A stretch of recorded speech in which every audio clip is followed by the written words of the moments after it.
Jacob deGrom tonight wearing number 42, as are all the Mets and Nats. Mets were rained out of Jackie Robinson Day on their last homestand, so they're all wearing number 42 tonight. And there you see the numbers on deGrom. Well, he is just a treat to watch. 15.8 Ks per 9 innings. That is incredible. That leads the National League. Only 5 hits per 9, 1.4 walks per 9. It's unbelievable. Hyundai starting lineup for the Nats. No Juan Soto, out with a shoulder injury, so Andrew Stevenson, who's got great career numbers against deGrom, gets the start in right field. Josh Harrison off to a great start. Starlin Castro now a third baseman, with Harrison playing second these days, as the Nats come in at 7 and 9, just a game behind the Mets. In fact, the entire division is separated by just one game. Andrew Stevenson leads off. deGrom is ready to work. And his first pitch of the night is swung and fouled back at 100 miles an hour, and we're underway. That was a nice blistering fastball up and away. Mets got a little shift going on. Lindor up the middle. See those numbers for Stevenson against deGrom. 3 for 7 with a couple of home runs. Stevenson out of LSU, making his 8th start of the season. And another fastball at 100 down the middle, and again fouled off, and it's 0-2. Your Metropolitan Lexus defense. J.D. Davis had a tough time in Chicago. He had the night off. Pinch hit last night. He starts back in the lineup at third base. And Nimmo, who has the hip, missed the game. He's back in center field. Oh, boy. 3 fastballs in a row, and Stevenson is caught looking at 101, and that's how deGrom's night begins. I don't understand how off deGrom you can look for a breaking ball when he's bringing 100-mile-an-hour cheddar at you. Well, those first 3 pitches, all 100 or better. deGrom has now thrown 96 pitches this year at 99 or more. No other pitcher in the game this year has thrown more than 26, and he's thrown 96, including the 3 tonight. He's just got such an easy motion, no effort, and out of his hand, electric. StatCast powered by Google Cloud, and Josh Harrison takes a strike.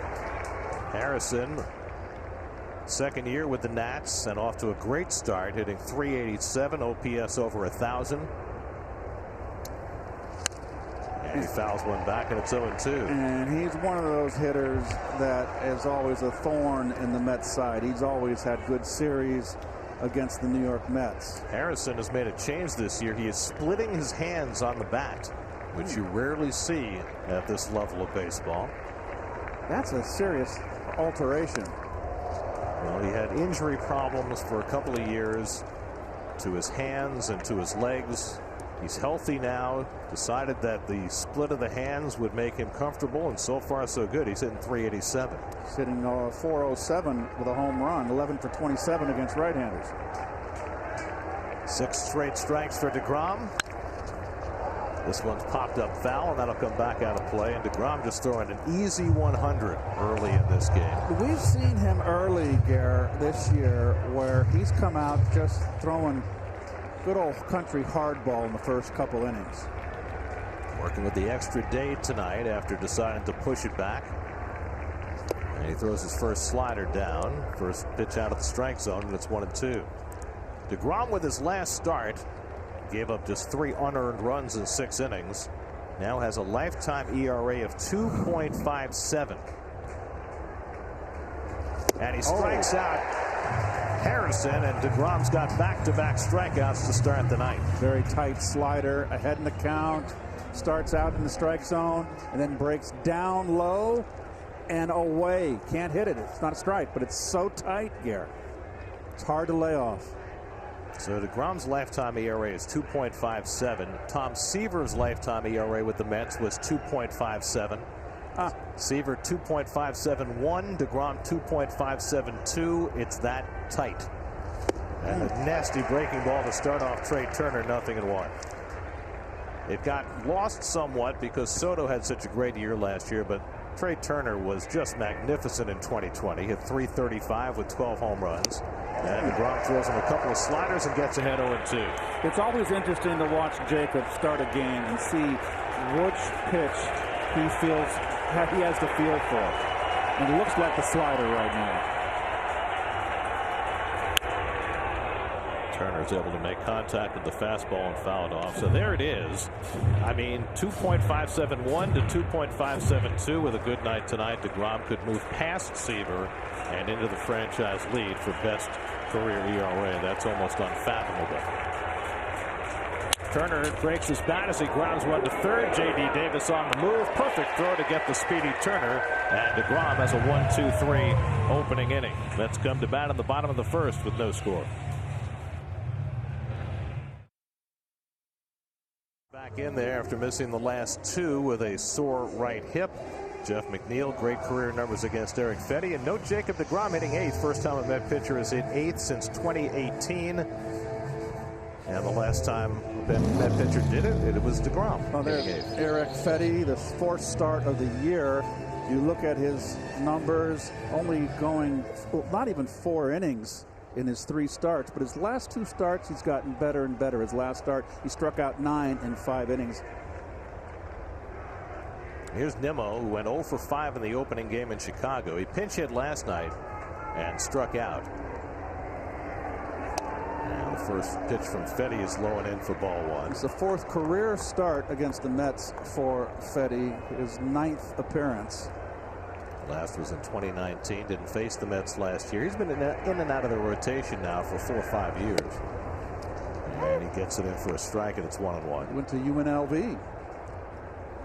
Well, he's from Vegas, you know, and his catcher in high school for 1 year was Bryce Harper. They were high school teammates. On the ground, Harrison gets over in front of it, and Nimmo is retired for the first out. And the Nats defense, Trey Turner's terrific shortstop. Castro has played shortstop, second base, third base. Well, he's playing third base here. Josh Bell acquired from the Pirates at first base. A little iffy over there defensively in the outfield with Soto out. You got Schwarber, and Stevenson steps up and gets the starting nods until Soto can get back. There's Francisco Lindor hitting .204 as this series begins. And Fedde gets the sinker in for a strike. Lindor is a typical left-hand hitter from his left side. He likes that ball down.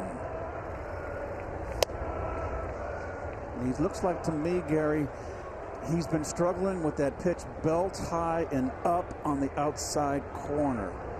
Been just a little stiff with his swing. He's just not in sync yet. He feeds a changeup outside. It's 2-1. Dom Smith hitting third in the order on deck.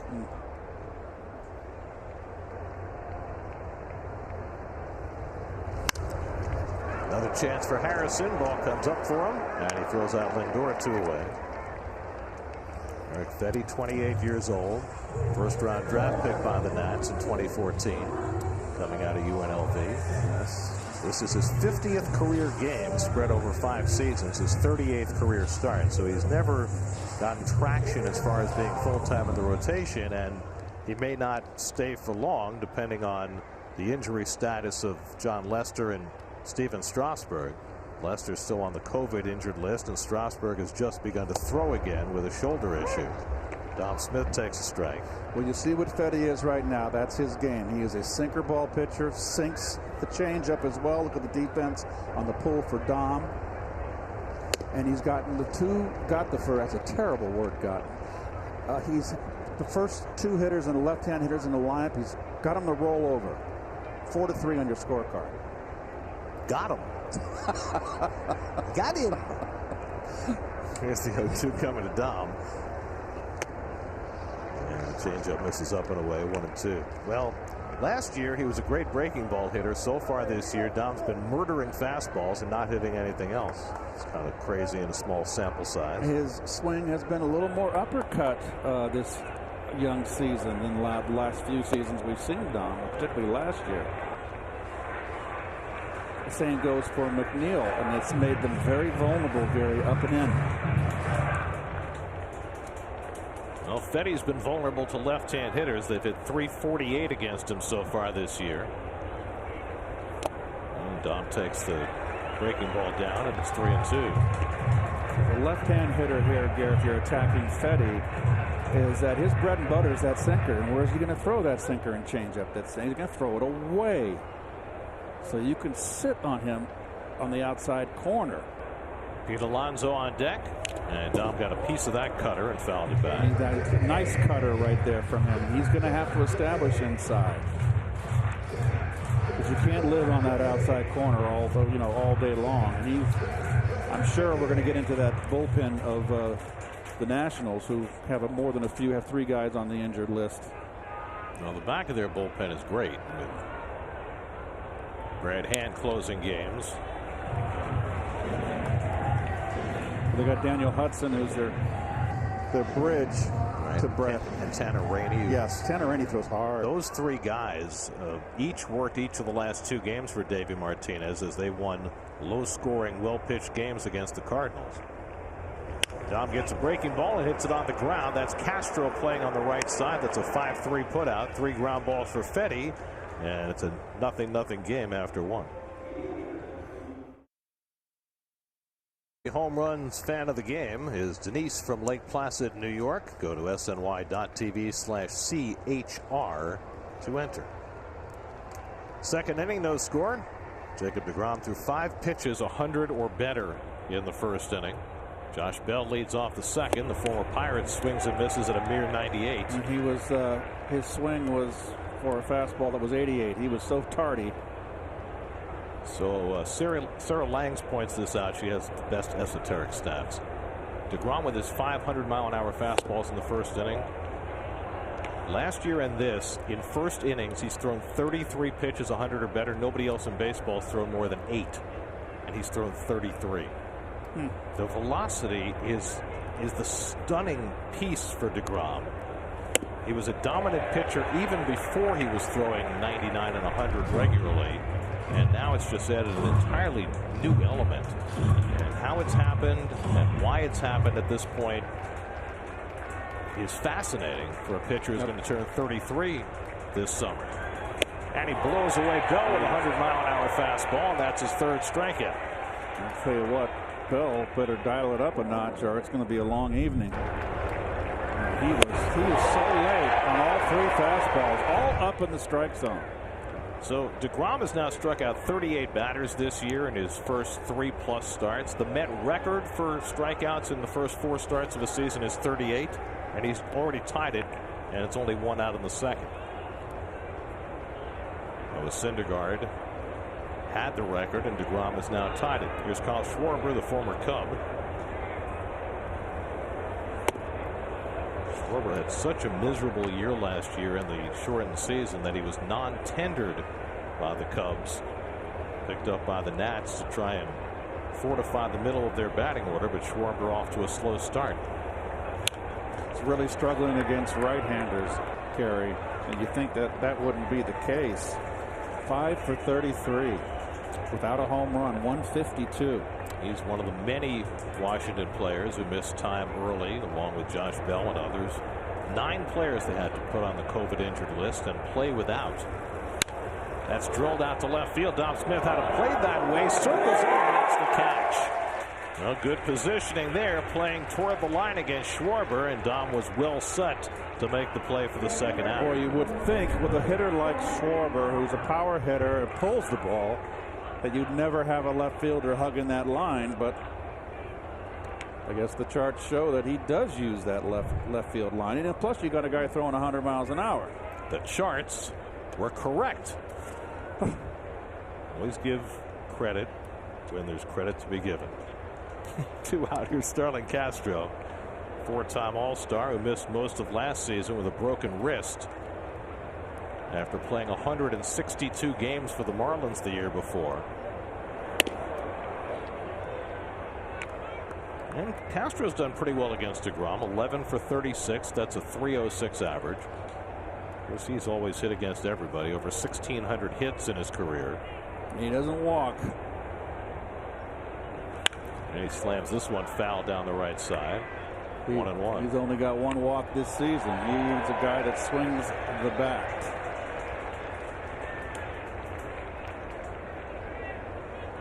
It's a lot of hits. 1,649 hits, and he's only 31 years old. Better than halfway to 3,000. That truncated season last year might hurt him. He takes one the other way, and he's got the Nats' first hit of the night. He is just a good hitter. So 1,650 big league hits for Starlin Castro, and little leg kick, not much. That ball's away, belt high. Look at him stay level and go right with it.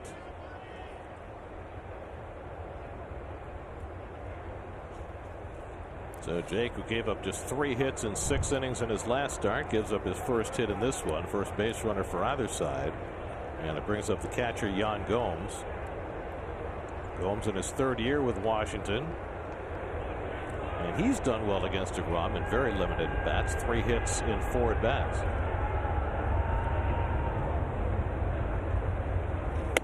And Jake misses up and away for ball 1. DeGrom lifetime against Washington, 20 starts. 8-4 with a 2.61 ERA. His last start was something that had rarely been seen in recent years in DeGrom starts, with the Mets rallying for him after he threw his last pitch.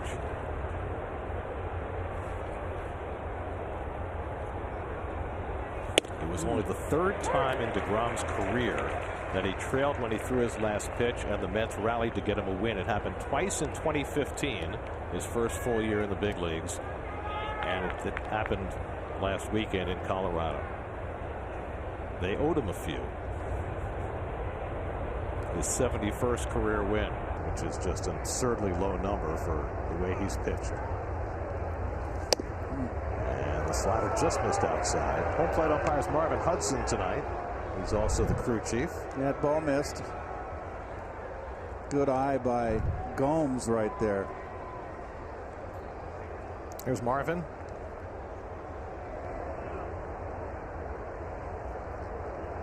Castro at first with 2 out. And Gomes fouls back a slider. And it's 2-2.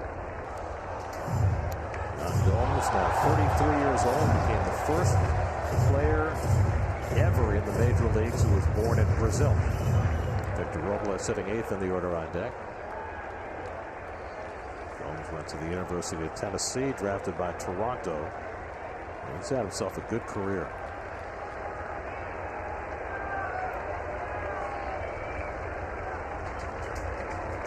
Two coming, and he just got a piece of that one. Changeup. 92-mile-an-hour changeup. How about that?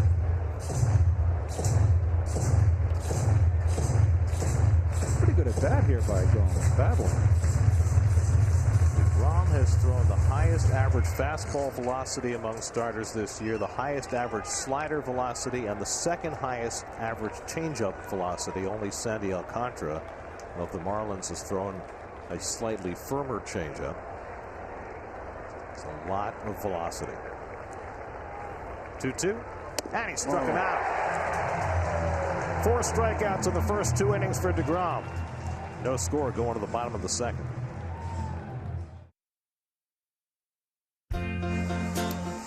Well, with the Jackie Robinson celebration having been postponed last homestand, the Mets and Nats are both wearing number 42 to honor one of the greatest Americans who's ever lived.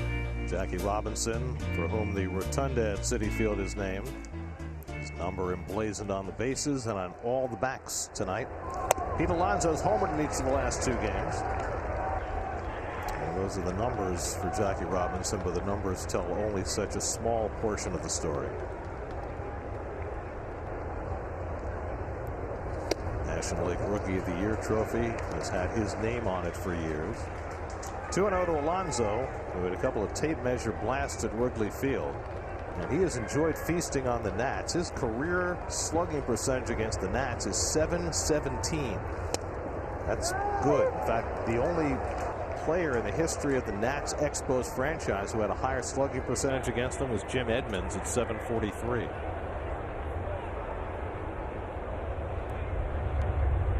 Three infielders on the left side against Pete. That's become standard. And Fedde misses up and in with a fastball, 3-1. Michael Conforto on deck, then J.D. Davis.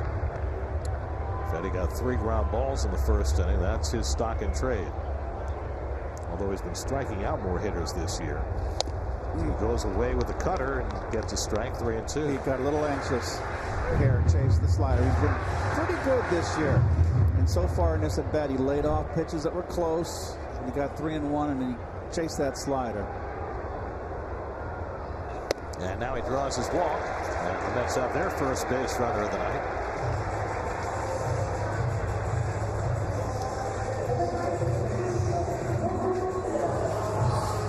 Jackie Robinson's number 42, retired throughout baseball.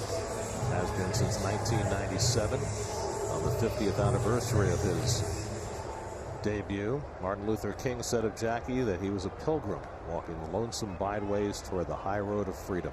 A sit-inner before sit-ins, a freedom rider before freedom rides. Here's Michael Conforto with a runner aboard, and he swings at a sinker and misses. You know, Gary, you mentioned that Jackie was, you used the word great, and you know, in an age where, or an era where so many superlatives are used so much where they just lose their meaning, Jackie Robinson really was a great human being. Line the other way, and that's going to fall in for a base hit. Alonso to second. He's going to turn and try for third. Running throw by Schwarber on a hop, not in time. Aggressive base running by Alonso to go first to third on a soft single by Conforto, and the Mets are in business in the second. Well, Conforto, a ball away, a little cutter over the middle, gets jammed, but it stays level, which is something that he hasn't been doing on a ball. It was a belt-high pitch and muscles it out. Nice play by Schwarber there. And Pete, this is all Pete. Look at him, not looking at his third base coach. Plays in front of him. Well done. Well, I'm sure the scouting report said run on Schwarber, and even though Schwarber made a good one-hop throw, Pete was able to beat it. So the Mets have their first scoring chance of the night, and J.D. Davis has been their hottest hitter. J.D. has come out firing since coming back from the injured list. He went 5 for 8 with 3 extra base hits in Chicago. And he takes a sinker inside for ball 1. J.D. now 8 for 18 on the year. And look at the LPS over 1,200. It's glad to see J.D. after that, the 3 errors, come off the bench when he was sat down and get that big double, RBI double off the center field wall. Tied up the game last night. Petty throws a fastball by him, and it's 1-1. Well, the Mets have struggled to turn base runners into runs. It was a story last year. It's a story again this year. And in just 186 with runners in scoring position after going 3 for 20 in the series in Chicago. I will say the double play that Dom hit into, he hit a bullet just right at him. Very unlucky. Top of the 10th last night. Another sinker misses to J.D., and it's 2-1. Well, the Nats are going to concede a run to try and get a double play. Harrison and Turner playing back up the middle. Oh, certainly this early in the ball game, even though you have Captain America down there on the mound for the Mets. Captain America. You can Jake stealing David Wright's nickname. Captain America, by the way, is hitting 8th tonight.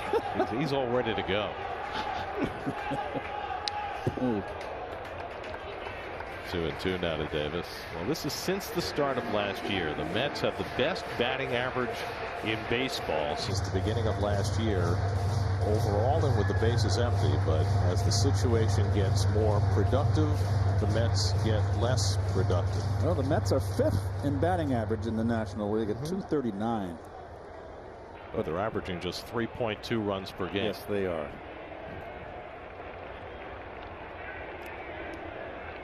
You got J.D. at the plate. You got McNeil on deck hitting 7th, and then DeGrom behind him,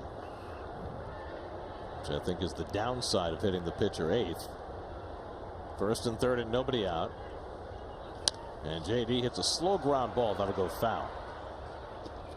Well, J.D.'s defensive issues have been well chronicled. Last night, Luis Guillorme got the start at third base and made a brilliant play in the 1st inning.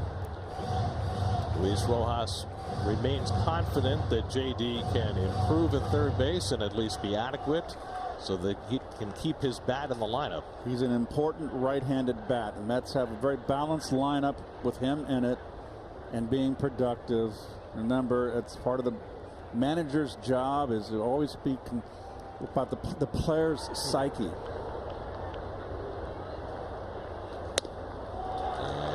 Cutter misses, and it's 3-2.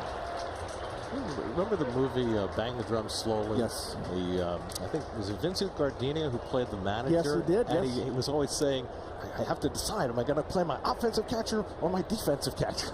It's the same thing, right? I mean, managers have been going through this forever. Absolutely. Do you play the bat? Do you play the glove? Do you run Conforto? No. And a foul tip for strike 3. Threw him a cutter on 3-2. And Fedde picks up his first strikeout of the night. Just a flat under it right there. That wasn't that great a pitch. I'm sure that JD said, how did I miss that? So 1 out, and now McNeil will try and get the run in. Fourth time this year, McNeil's hit 7th. They asked Luis Rojas about hitting DeGrom 8th tonight. He said, well, this way if I hit Nido 9th, Nido has Nimmo to protect him, and he needs that. And McNeil doesn't care who's behind him. Although McNeil's been struggling right now. Yes, he has. Went just 3 for 20 on the road trip, and he takes a changeup off the plate for ball 1. They struck out with the runner on third base last night. Yeah, and just did not have a good cut with 2 strikes, Gary. Well, the pitch was over his head.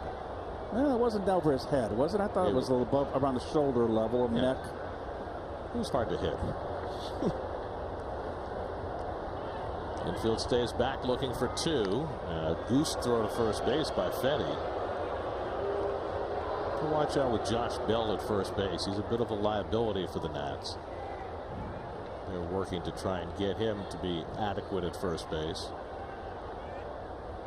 Notice that Jeff has really been uppercutting.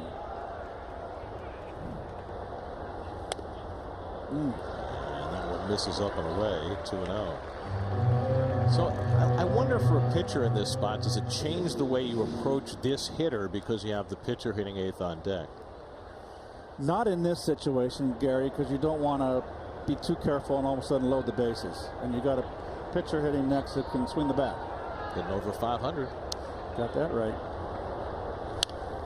Jeff pops one foul. Gomes will come back for a look, but that's out of play. 2-1. Pretty fair here in Citi Field, don't you think, Gary? Foul territory around the infield. Right behind the plate, there's not much room at all, but up the lines, there's a fair bit until you get to those jutting walls. It's fair by the dugouts. It's not Oakland, but it's not San Francisco. Yeah. Candlestick, geez. In some of the newer parks, there's virtually no room along the lines. McNeil pulls one on the ground, could be 2. Harrison to Turner and back to first in time for the double play, and the Mets do not score.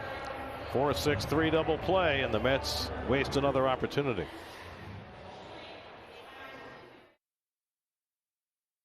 Jacob deGrom matching zeros with Eric Fedde, who got out of a huge jam a moment ago. Well, ball hit fairly hard. And throwing of the helmet, Jeff is going to have to learn to handle the tough times a little better.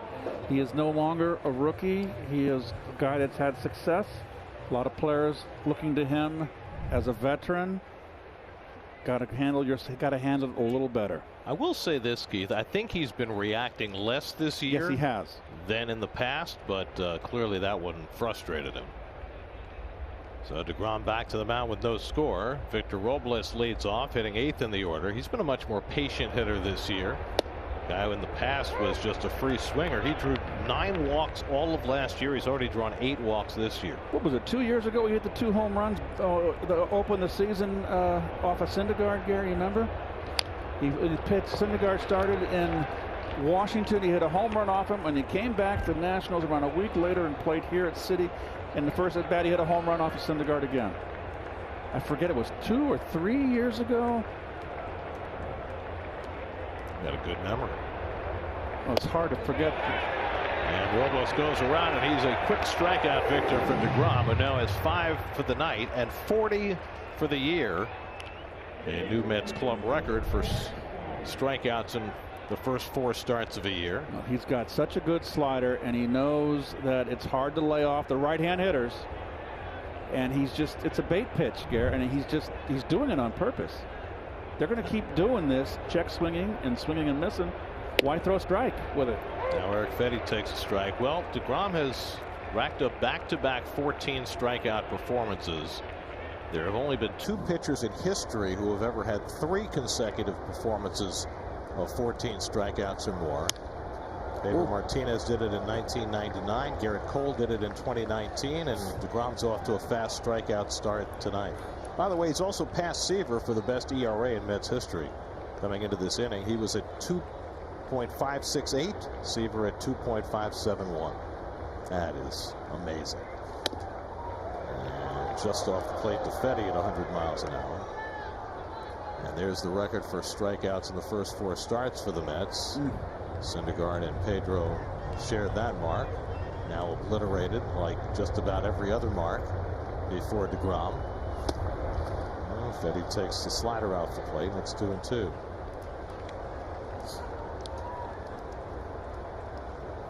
Eric Fedde 3 for 38 in his big league career.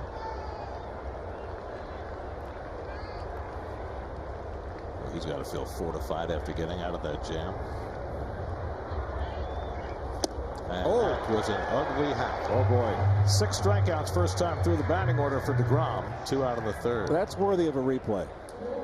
Nah, I don't think we're going to see that. I think instead we're going to see Andrew Stevenson's inside the park home run against DeGrom last year. Remember Dom went back and hit the wall hard. Oh yes, I remember. Oh, that hurt just watching it again. And Stevenson was able to circle the bases, one of his 2 career home runs against DeGrom. That was a pancake.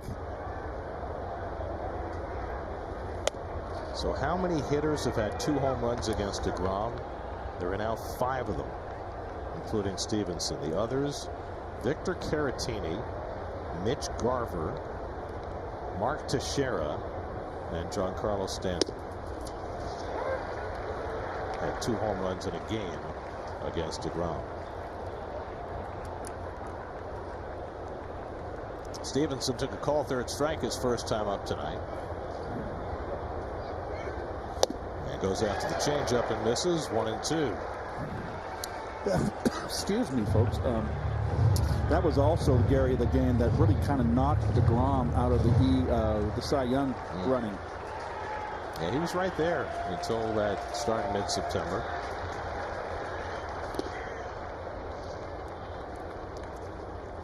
You okay there? You need a cough drop or something? Something went down the wrong pipe. A little water. It's supposed to go down the other one. Didn't. My apologies. You need Russ to pound your back or something? My apologies. 2-2 coming. Line center field, and that'll be hooted by Nimmo, who tried to make the diving catch, and Stevenson will wind up at second base. Little indecision there by Nimmo as to whether to let that ball drop or come and get it, and I think it hit off the heel of his glove. And that'll be a double for Stevenson. He makes that catch 99 out of 100 times. You see him stutter step right there? Yep. I think that's what cost him the play.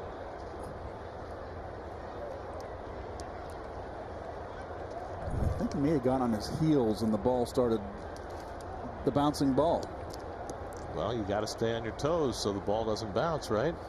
What was that, Mitch Miller, the bouncing ball? Mitch Miller followed the bouncing ball. Just alienated all our viewers under 70. Second hit against DeGrom. First time the Nats have had a runner in scoring position, and Josh Harrison grounds one right at Lindor, and Francisco takes care of that to retire the side. 6 strikeouts in the first 3 for DeGrom. No score at Citi Field.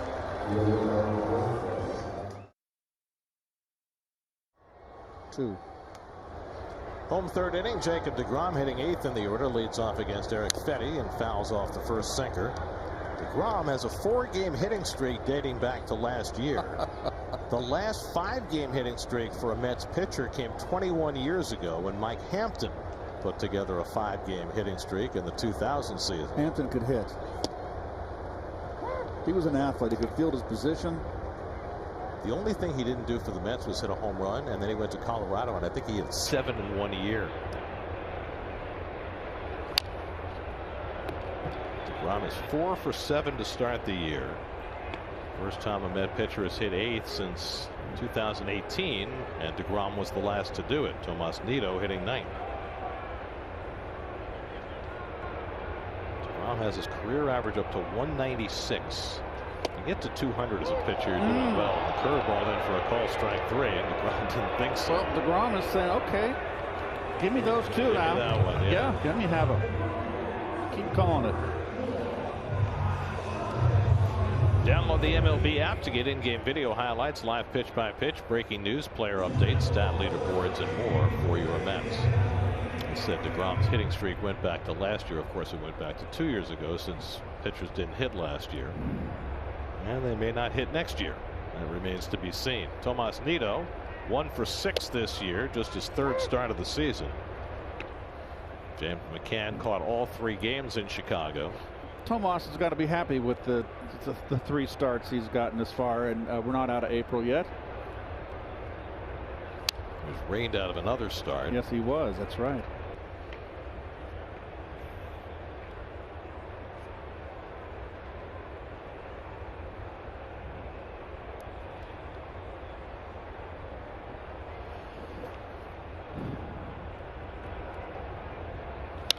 And Nido pops one up. Harrison retreating. Coming on is Robles, and Robles takes charge and almost gets run into by Stevenson. But Robles hangs on for the 2nd out. What is Stevenson thinking? That ball's dead center. It's not his ball. Well, Harrison bailed.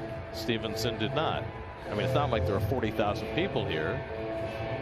There's only about 8,000 folks left allowed in the ballpark, so it couldn't have been that noisy. And nope. Look, Robles was certainly expressing himself.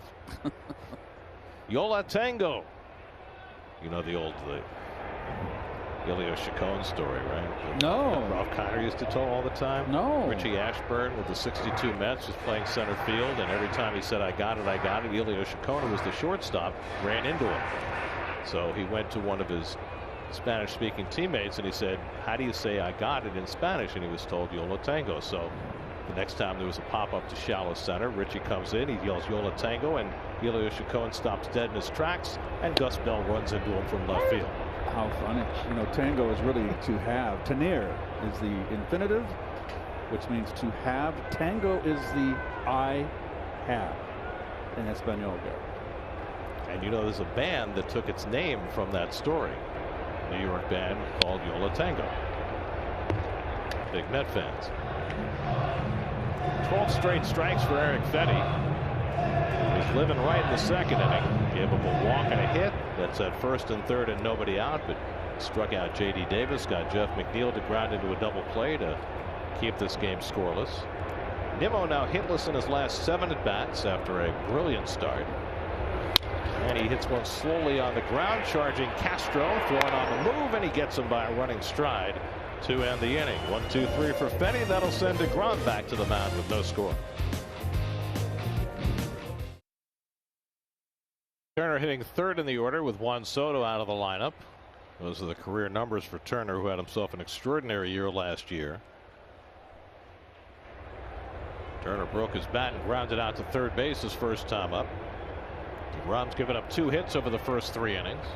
And dents the outside corner with a fastball, 0-1. Turner, then Josh Bell and Kyle Schwarber for the Nats. Turner's become a more productive power hitter. He gets on base with regularity. Had a .982 OPS last year. And that one's on the corner. 2 in a row where DeGrom might have gotten a little extra from the home plate umpire, Marvin Hudson. That's Lee Wire strike right there. The old umpire, National League umpire, good umpire.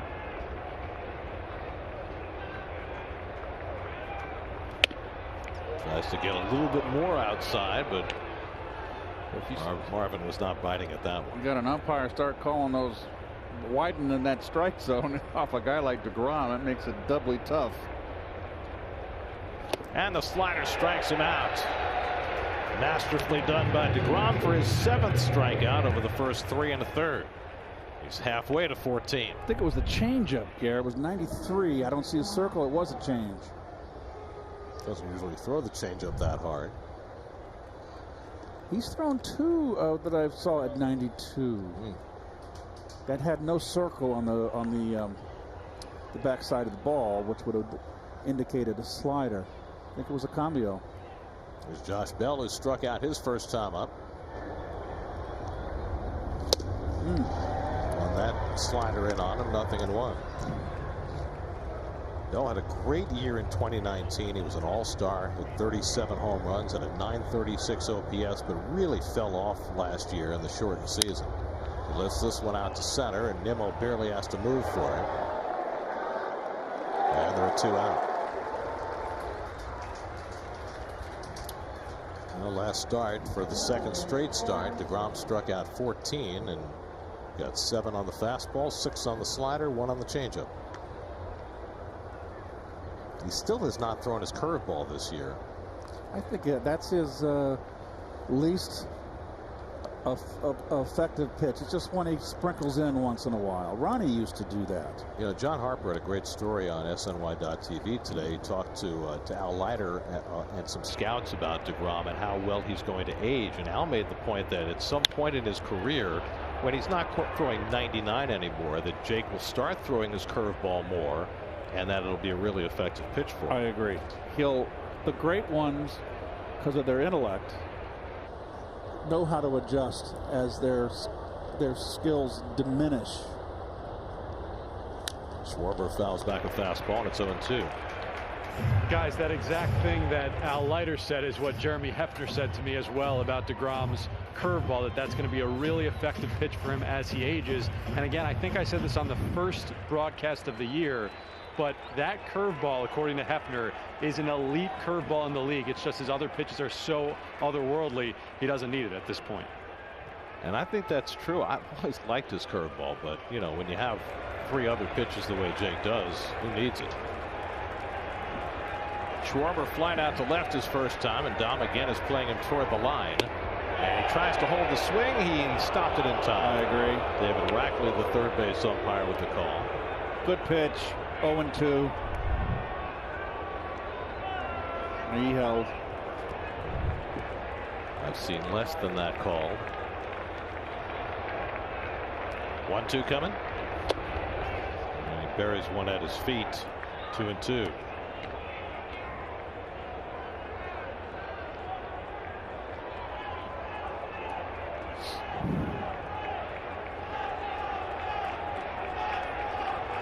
Schwarber, much like Bell, had a great 19 and a shaky 20 before landing in D.C. And again, he's able to stop the swing on a slider low and in. It's 3-2. That is a tough pitch to lay off, and Schwarber's done it 3 times so far in his first 2 at-bats.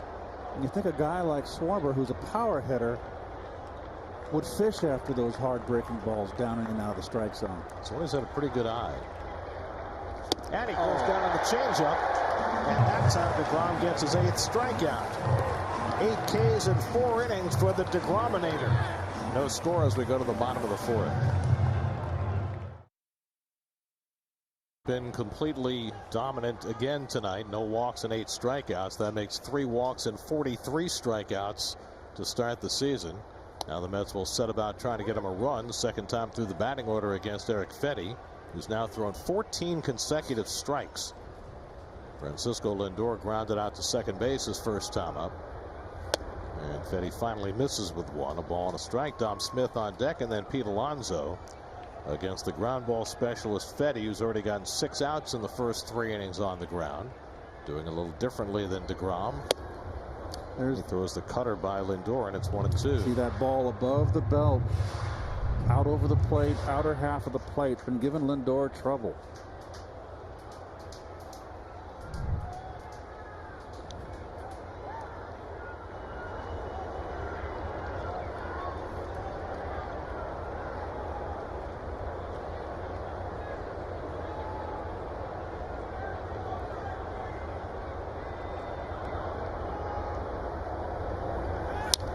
Lindor bangs one foul at the plate, still 1-2.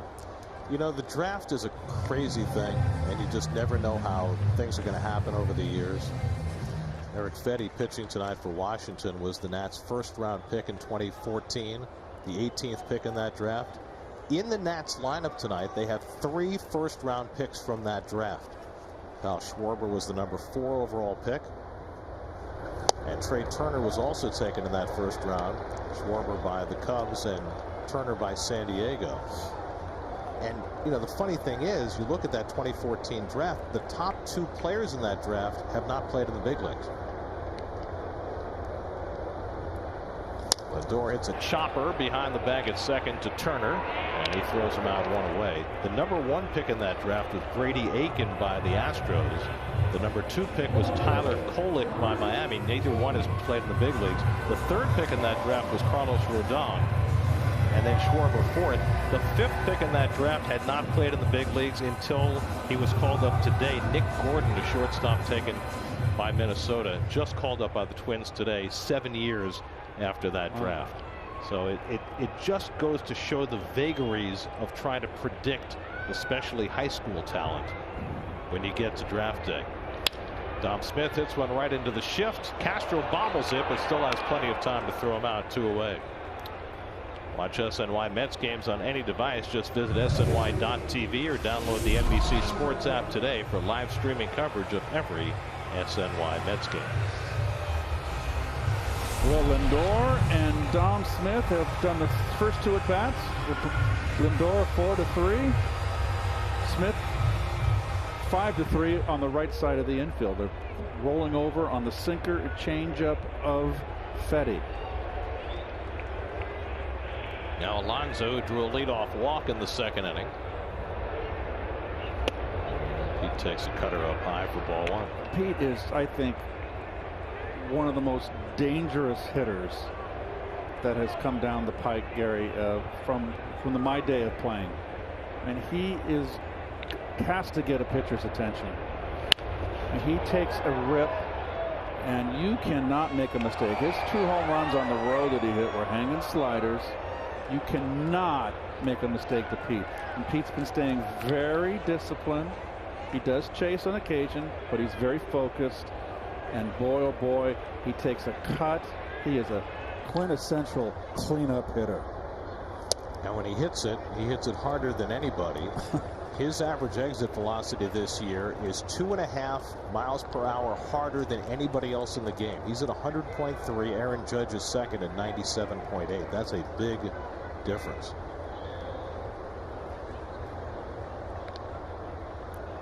Fedde's retired 7 in a row. And Alonso pokes one out to right center. On comes Robles, and he gets there to make the catch. That's 8 in a row for Fedde, and we stay scoreless through 4 at Citi Field.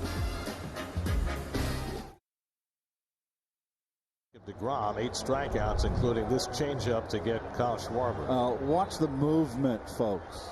The sinking action. You're not going to be able to really tell, but we'll see how you can see where the elevation, how it started at the belt and wound up at the knees. That's a good look. And look at the catcher's glove, knee high. Oh, that was just a wicked pitch. I think I'd have to make a U-turn and grab some pine after that one. Starlin Castro has one of the 2 hits against DeGrom, and he can't hold the swing on the slider. Castro singled into right field. Andrew Stevenson doubled off the glove of Brandon Nimmo. This has been the only 2 base runners against DeGrom tonight. No walks, 8 strikeouts.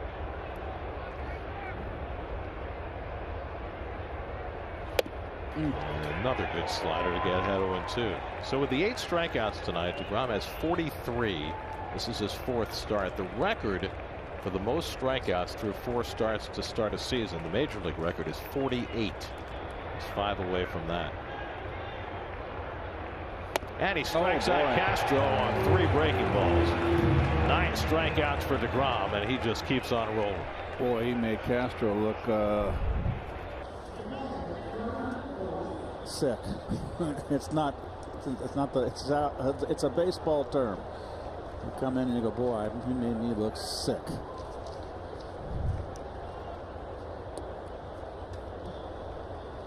By the way, the record for most strikeouts in 4 starts, Nolan Ryan and Shane Bieber. Ryan in 78, Shane Bieber this year.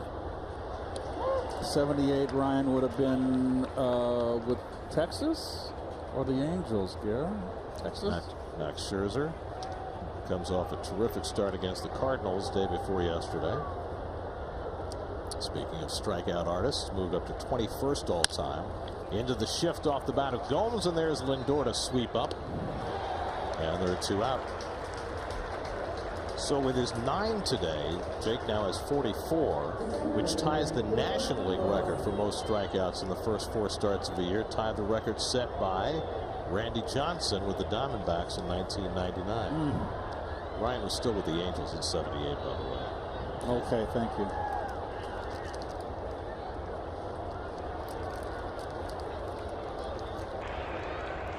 Fascinating tonight watching 2 pitchers have success doing it in completely different fashion. There's Robles, who struck out his first time, and he takes a fastball for a strike on the corner. Fedde getting ground balls, and DeGrom just mowing people down. 16 batters faced, 9 strikeouts. Robles lifts one out to right center, and Conforto eases over. Retires the side. 5 scoreless innings for DeGrom. We're halfway through. Mets and Nats, no score.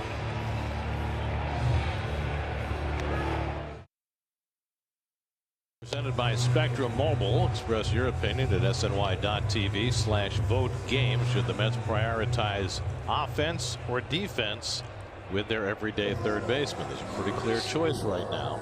I kind of agree with that. You can play it both ways. No. We're going to watch as the vote tallies come in.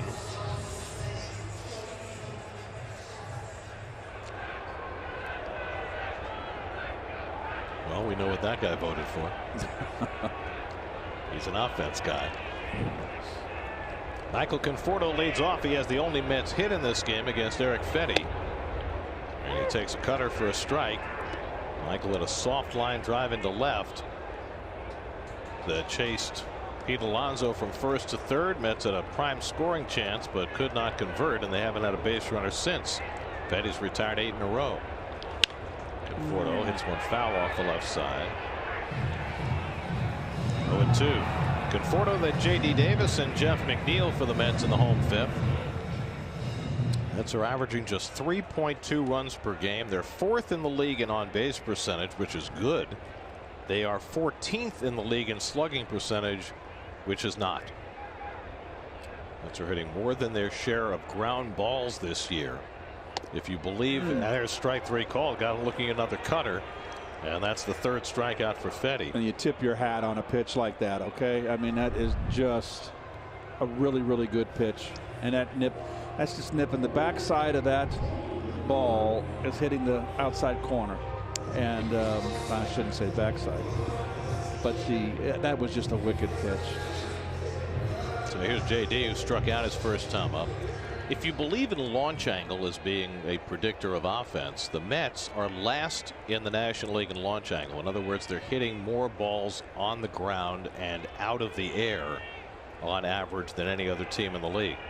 And that's why they've hit only 10 home runs in their first 14 games.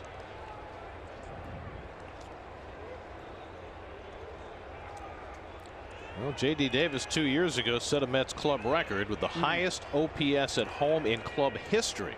That's how good he was offensively 2 years ago. Fell off a little bit last year, especially in terms of his slugging. His on base stayed about the same. But he is off to a fast start after missing a week and a half on the injured list with a bruised hand. Well, he's swinging a very hot bat right now. He looks very confident at the plate. He's taking some good cuts. And a chance to drive in a run in the second, but Fedde struck him out. 2 balls and a strike to Davis.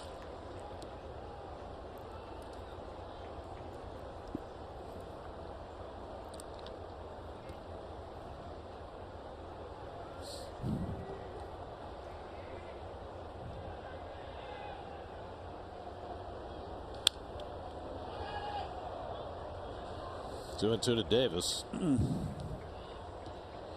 So these are one of those games, Gary, when you got a pitcher's duel going on, and it's like, okay, Which pitcher is going to blink first?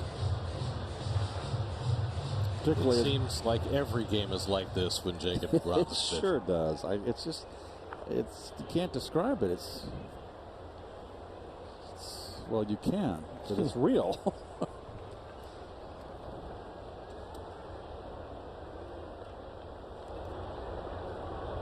Oh, and that goes behind JD and clips him on the way by, and he goes to first base. So after Fedde had retired 9 in a row, that one got away from him, and the Mets have a one-out base run. He wanted to go inside. He pitched JD away the entire at bat. He wanted to come in.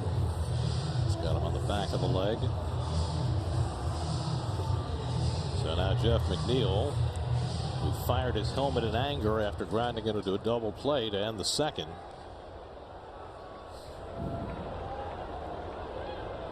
McNeil coming off a 3-for-20 road trip. Now just 7 for 44 to start the year. Very un-McNeil-like.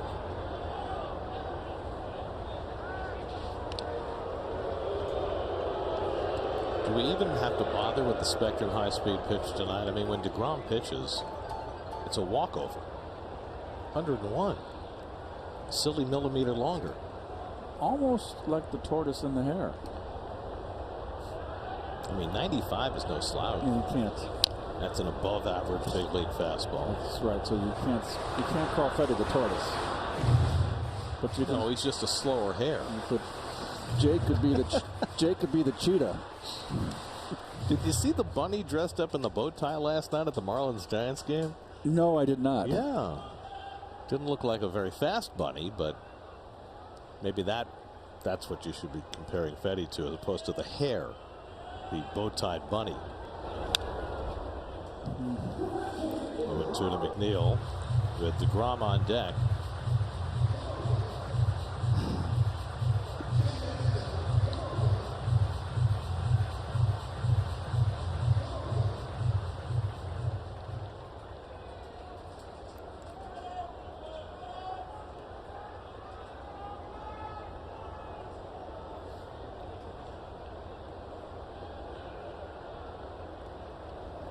JD with the oven mitt on his right hand.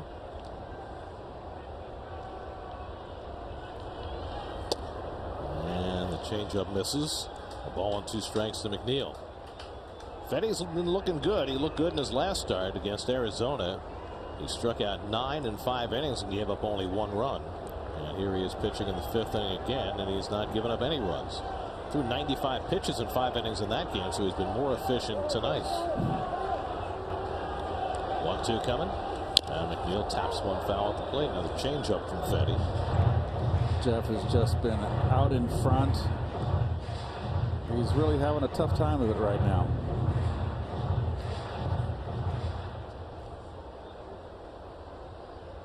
You know, when he's at his best, he has that kind of Ichiro lean toward first base on his swing. But it just seems like he's way out in front now. Little slide ball. I want to go down and in on him, or and he tried to backdoor it and missed. 2-2.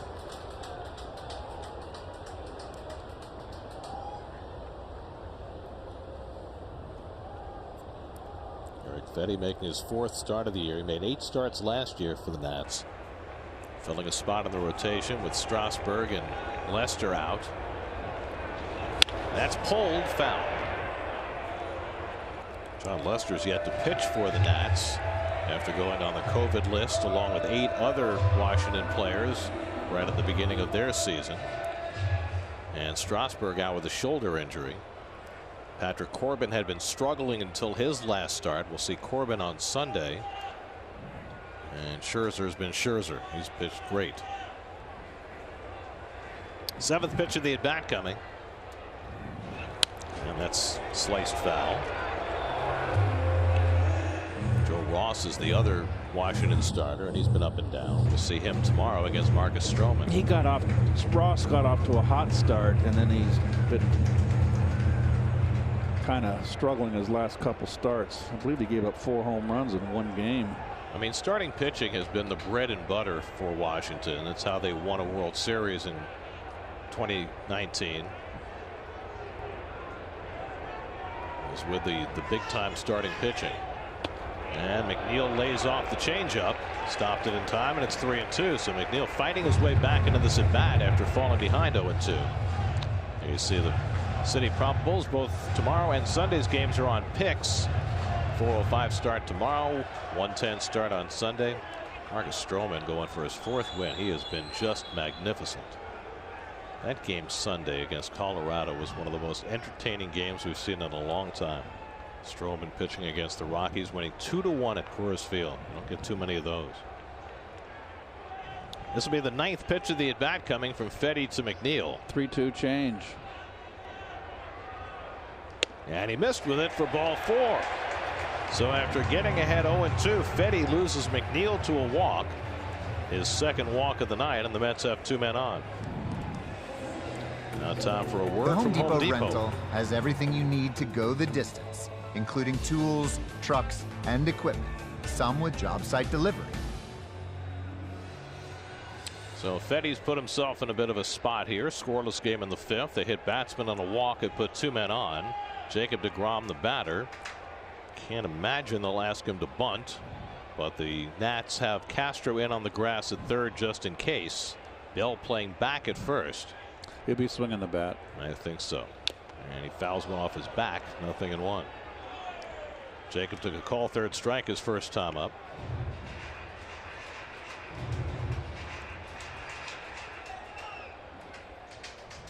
Taking a long look down at Gary DiSarcina, the 3rd base coach, to see if the bunt might be put on. Boy, Castro even came in after 0-1 now, came in tighter at 3rd base. Davis at 2nd, McNeil at 1st with 1 out.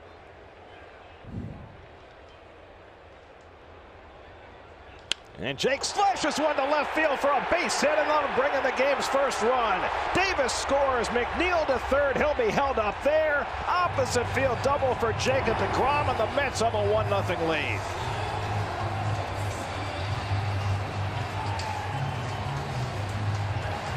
You put him in the 8-hole like a hitter. He delivers like a hitter and gets himself a run.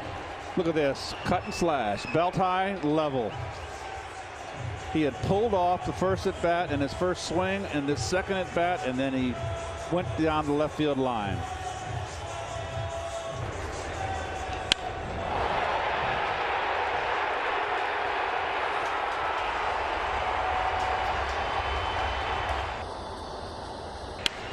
Play in front of the McNeil, easy.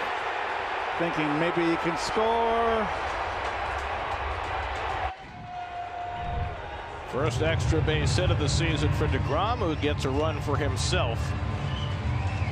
His 5th hit in 9 at bats. He now has a 5-game hitting streak going back to 2019, the longest for a Mets pitcher since Mike Hampton 21 years ago. See how they play the infield here with Nido. I'm for sure they're going to bring it in. You would certainly think so, down by a run with deGrom on the other side. And the bullpen starting to get some activity. So a hit batsman and a walk set the table, and deGrom drives in the 1st run of the game. So deGrom now has an even ledger for his career, Keith. 71 career wins, 71 career hits. Not too many pitchers have that ledger. Nido flying to center his first time, infield in, and gets a breaking ball, grounds it to 3rd. Holding at 3rd is McNeil. Castro throws out Nido, and that's a big 2nd out for Fedde.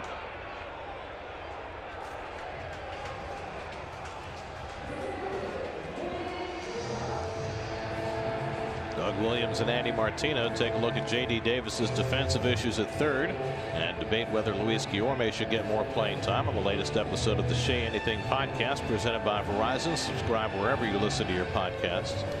I take it you didn't contribute to this week's edition?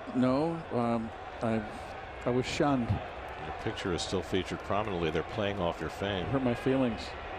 Here's Nimmo, 2nd and 3rd, 2 out. And Brandon takes a changeup off the plate for ball 1. So Fedde leaning more and more on his changeup. 2nd and now 3rd time through the order. Well, maybe the left-hand hitters in this lineup will take a cue from Jake. hit that sinker the other way. This is a big 2-out at bat right here, Gary. You got 2 men in scoring position. This is a base hit. Here's a backbreaker. Nimmo's been up twice, grounded out both times. Now hitless in his last 8 at bats. McNeil at third, DeGrom at second with 2 down. And Brandon pulls one toward the hole. Pass ball into right field, a base hit. McNeil is in. DeGrom right behind him. Brandon Nimmo delivers a 2-out, 2-run single, and it's 3-0 New York.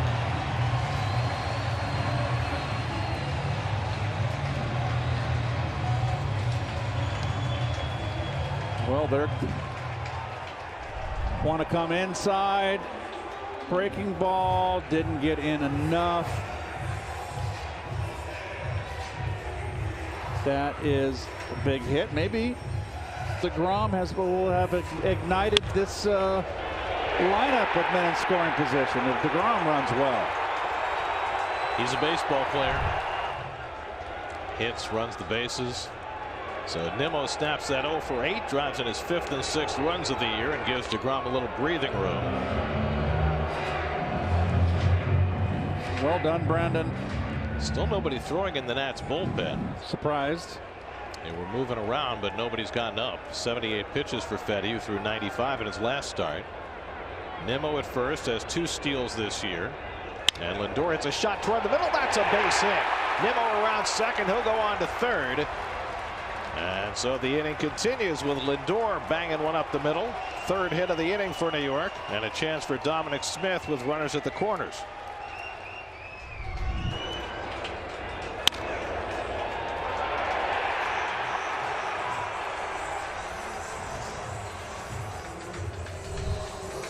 This all began with Davis getting clipped on the back of his leg by a pitch, and then that great at bat by McNeil, who looked bad falling into a 2-strike hole, lunging at it, but then fouled a few pitches away, worked out a walk, and that set the stage for DeGrom, who doubled in a run, and Nimmo, who singled in 2.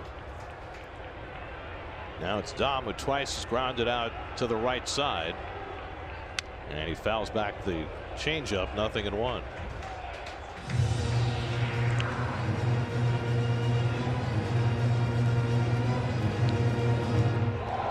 Is just 1 for 15 with runners in scoring position this year, kind of typifying the problems the Mets have had. But they've had 2 big hits in this inning with runners in scoring position to fashion 3 runs. Lindor has yet to steal a base this year. His next stolen base will be the 100th of his major league career. Well, I hate to say this because of the new analytics, but this is the 3rd time through the order for Fedde. The Mets are 2 for 2 so far the 3rd time through. Cutter runs in on Dom, and it's 1-1. Smith, the 8th man up in the inning. Pete Alonso would be next. And now they're getting action going in that Washington bullpen, with Fedde unable to seal the deal here in the 5th.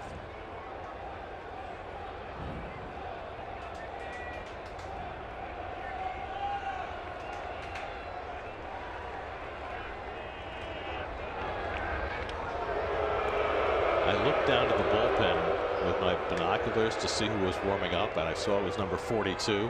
I thought to myself, nope, I don't know who that is. So don't waste your time, Gary. I forgot that everybody was wearing 42. I think that might be your buddy Kyle McGowan, but I'm not sure. The old Sag Harborite. Yeah. Is that him? Oh, it's Finnegan. Finnegan. I'm glad we got some clarification. The Irishman. Kyle Finnegan. 1-1 to Smith, and Dom rolls over, 1 down to first, right at the bag, a fair ball to Bell. That ends the inning, but the Mets score 3. DeGrom put him in front. Nimmo with a big hit. 3-0 Mets after 5. Fan choice, we asked, should the Mets prioritize offense or defense with their everyday third baseman, and by a slim margin, y'all are saying defense. Interesting. Jacob DeGrom now with the lead for the first time. Jordy Mercer, the veteran infielder, will pinch hit for Eric Fedde leading off. Mercer, the longtime Pirate, short-time Yankee, off to a good start this year with the Nationals.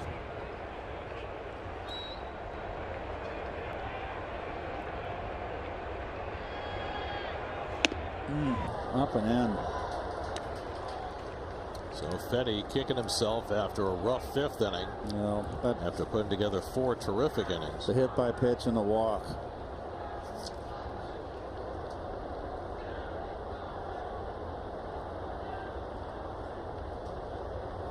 See how DeGrom fares after an inning where he ran the bases. Well, this is an inning always when your team scores a runs for you. You run up a goose egg the next inning, the next half. DeGrom driving in the first run, what Ronnie likes to call the Little League game. And the slider fouled off the right side out of play, and it's 2-2. Jake has struck out 9. He's walked none.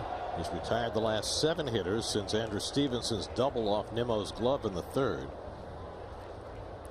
Mercer pinch hitting, then Andrew Stevenson and Josh Harrison for the Nats in the 6th. And Mercer goes down on strikes. Another double-digit strikeout performance for DeGrom, the 49th of his major league career. Fastball, mid-thigh, outer half, overpowered. So 10 strikeouts the first 2 trips through the batting order, and now he begins his 3rd tour with Stevenson, who doubled against him in the 3rd and is now 4 for 9 against Jake with 2 home runs. But he can't get much of that slider, and it's 0-1. By the way, talking about DeGrom's offensive performance, he now has 5 hits this season. If you don't count Shohei Ohtani, who's, a unicorn, no other pitcher has more than 2 hits, and DeGrom has 5.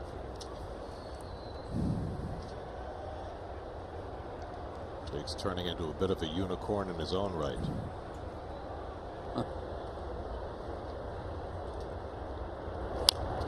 So tap or foul, which definitely outflanks a bunny with a bow tie.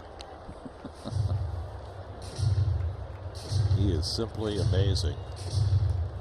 Luis Rojas said this week, he said nobody knows his body and his recovery and what he needs to do to prepare better than Jake, who asked for an extra day after that overwhelming performance in Colorado. Ronnie opined last night that pitching at altitude can take a little extra out of you. And it has turned out so far tonight that Jake was exactly right. He got himself exactly where he needed to be with that extra day to pitch the way he has in this game. Rare time that you ever see Jake back off the rubber. Ooh.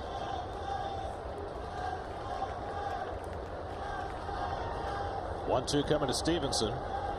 And that's too high at 100 miles an hour. He came out throwing 100 tonight and still throwing 100 in the 6th inning. Josh Harrison on deck.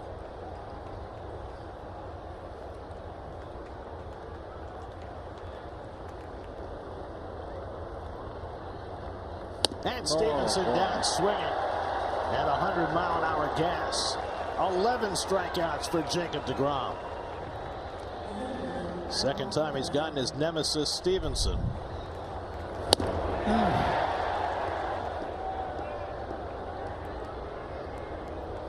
Tardy. And that is now 46 strikeouts in 25 2/3 innings. It's like a video game.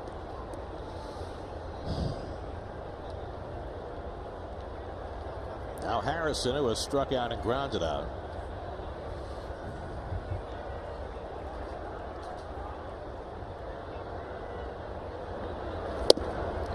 Slider has Harrison flailing. That was a great camera angle right there, slightly above over the umpire's head, and you saw the break in that slider and how fast it's coming in. Same pitch. I mean, Harrison was the hottest hitter for the Nats coming into the game, and he has made him look bad. the select few who've gotten to attend, 8,000 or so, enjoying every moment. 0-2 coming. Struck him out. The masterful Jacob deGrom strikes out the side of the sixth. That's an even dozen. 3-0 Mets. Wow.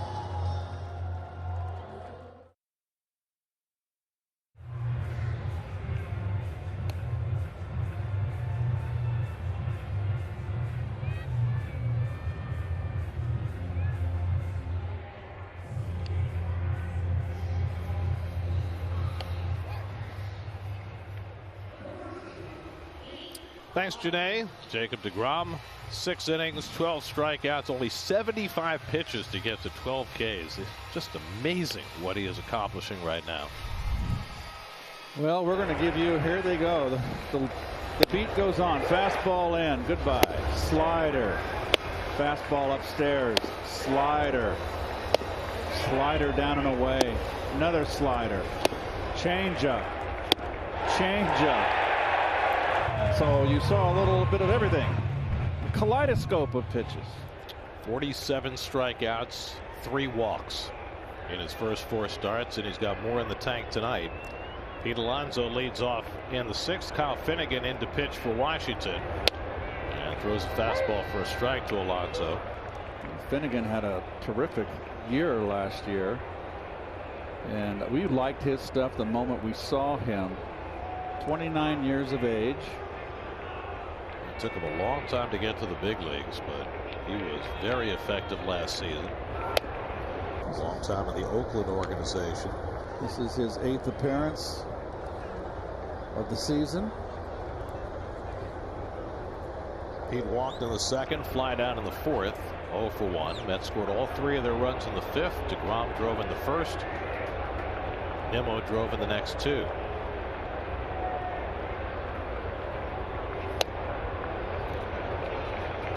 To Alonso with Conforto and Davis to follow.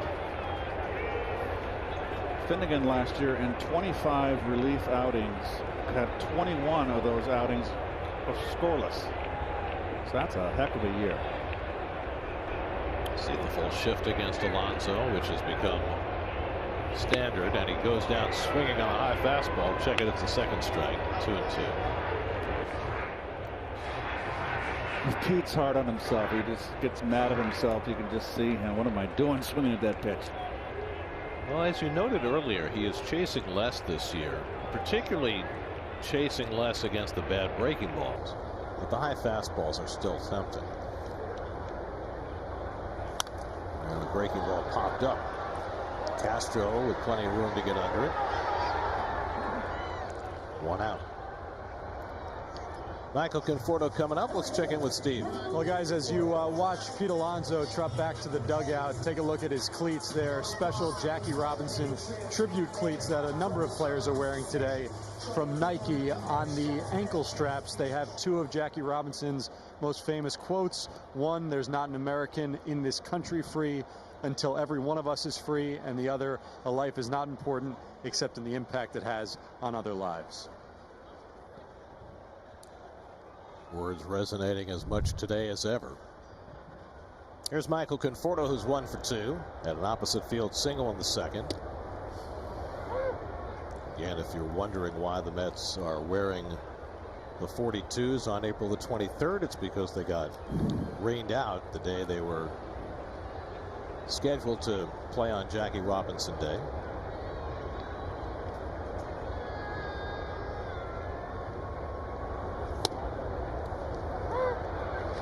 Finnegan crackling one in at 97 to get ahead 0-2. Eric Fetty went 5 innings, allowed 3 runs, 4 hits, walked 2, struck out 3, hit a batter through 82 pitches. But no match for the pitching and the bat of Jacob deGrom.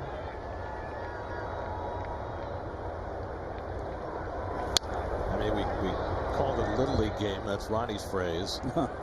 I mean, deGrom has given up 1 earned run this year. He's driven in 2 and he scored 2. I mean, that's like Little League. Just doing it all himself. To me, Little League is when you strike out 14 two times in a row. That's Little League. Yeah, 12 more tonight. You can go 0 for 8 in those games. That's it's Little League. That's grounded on the left side. A tough play. Turner will not even get rid of it. An infield hit for Conforto. Well, play the full shift. Conforto squibs one to the left side and winds up with his second hit of the night.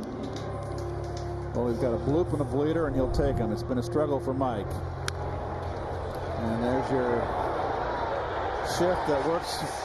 That Michael says, thank you very much. The shift giveth and the shift taketh away. Taketh away a lot more than a give. You got it right on the label there.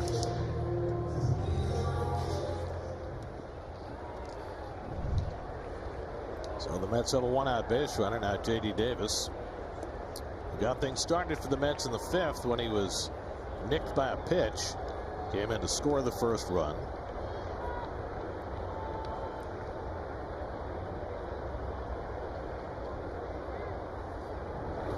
And Finnegan dots the outside corner. 0-1.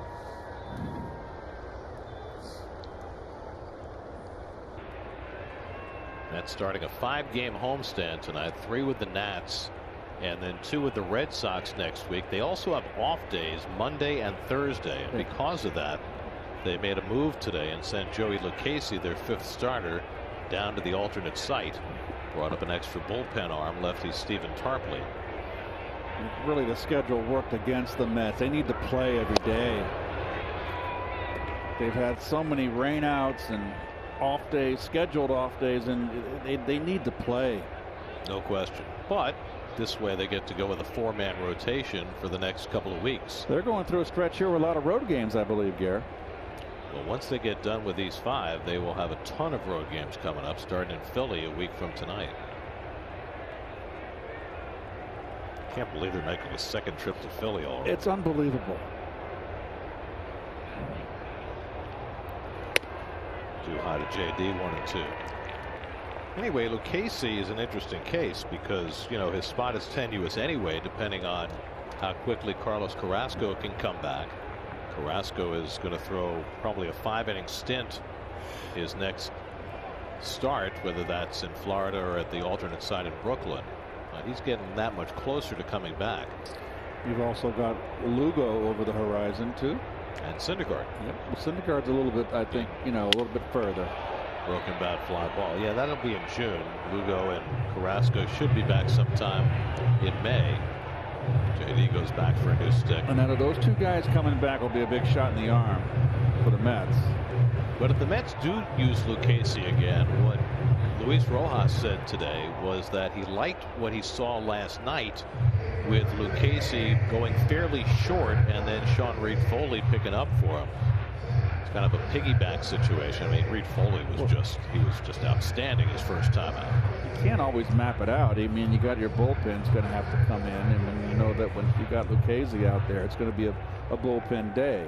Well, the other way to look at it is, and they tried this in spring training, is the Mets might use an opener with Lucchesi. That way you let a right-hander face, you know, the first 5 or 6 hitters, and you start out Lucchesi with the lower part of the order, and maybe he only goes 1.5 times or 2 times at the most through the order, and you map it out that way.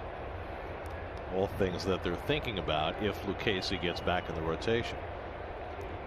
1-2 coming to Davis, and he just got a piece of that to stay alive.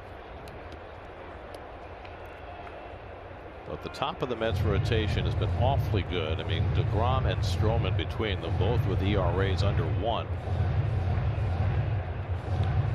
Last time around, not so good for David Peterson and Taijuan Walker. In fact, all 3 games in Chicago, that starting pitcher failed to go 4 innings.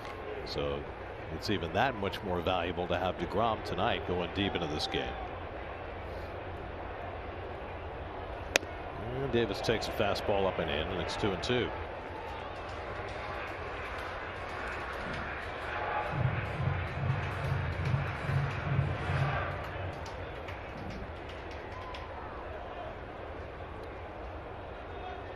Jeff McNeil waiting on deck. Kyle Finnegan picking up for Eric Fetty here in the 6th. Conforto at first and 1 out. This will be the 7th pitch of the at bat coming to Davis. And JD goes down on the fastball, and Finnegan's got his first strikeout. So 2 out of the inning. Drive Around the Majors presented by Cadillac.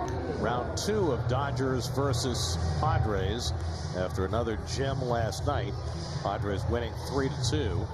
Tonight will be Clayton Kershaw against Yu Darvish. Last night the game decided by an incredible double play that the Padres turned in the 8th inning. A bullet that Jake Cronenworth somehow knocked down, got to Fernando Tatis, and they turned a double play that they'll be showing on video for a long time and helped them to a 1-run win. Those 4 games so far between the Padres and Dodgers have all been things of beauty. They're 2-2 now over the last 2 weeks. And Mookie Betts made that great catch to end that one game for the Dodgers.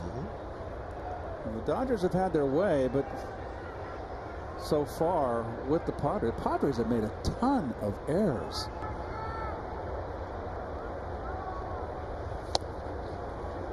Good splitter by Finnegan, and it's 1-1. Well, the Dodgers also are playing without Cody Bellinger right now and still thriving. They even with the loss last night, they're 14-5.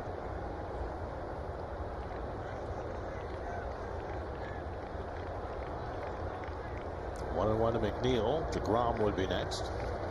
There goes Conforto. It's hit slowly to the right side. Harrison charging. Sidearm throw not in time. And McNeil's got an infield hit. Looked like a little bit of miscommunication with Harrison and Turner. I think Turner wanted to step in front of Harrison, but I don't think either was going to have a chance to throw out McNeil. That's what happens when you've got the shift and guys are in unfamiliar territory. And you got Harris was just playing out in the outfield grass a little bit around 2 feet there. Too deep for a guy like McNeil. You don't have to play that deep when you got 3 guys over there. I don't understand. The fans at Citi Field are chanting MVP, and why not? The pitching and hitting star is at the plate. 2 out and 2 on for DeGrom, who had an RBI double his last time up. And he strokes this one foul. If he gets a base hit here, Garrett, it's a Babe Ruth game. Well, see, the touchstone for Little League Babe Ruth type games is Rick Wise, right? Nobody's ever done what Rick Wise did. He pitched a no-hitter and hit 2 home runs in the same game. So that's hard to eat. I played with Rick Wise when I was 20 years old. He was with the Cardinals. Nice man, great guy.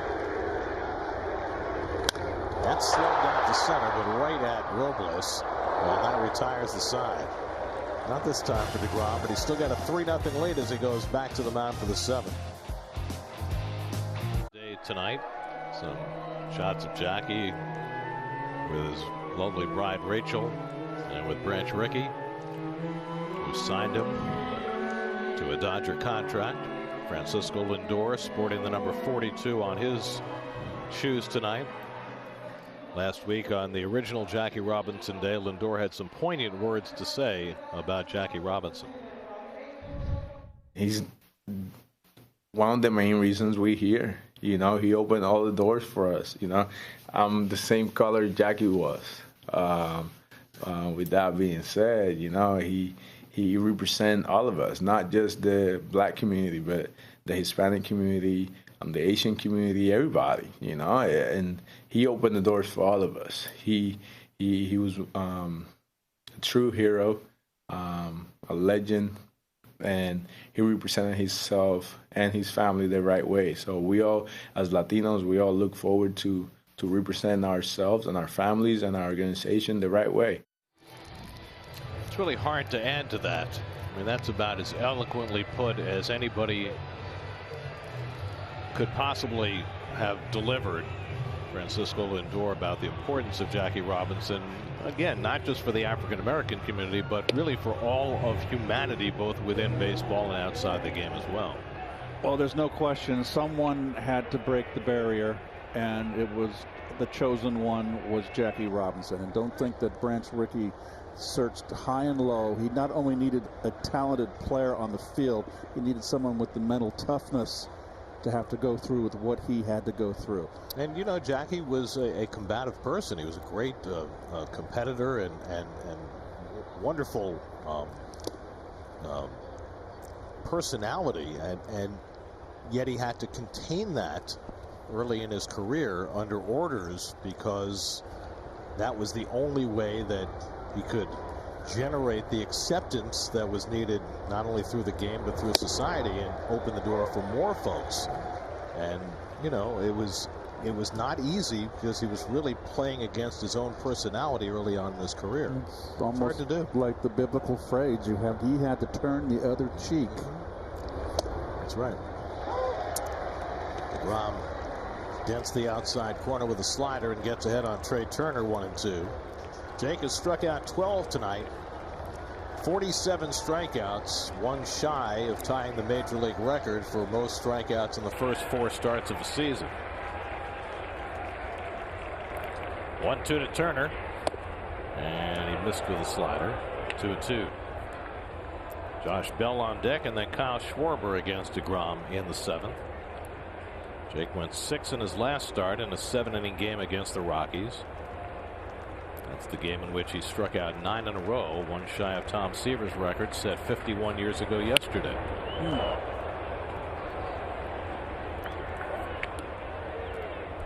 He has moved past Seaver tonight for the best lifetime ERA in Mets history.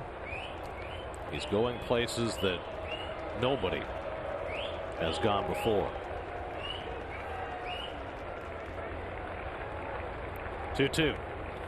And Turner able to stay alive, fouling off a 100-mile-an-hour fastball.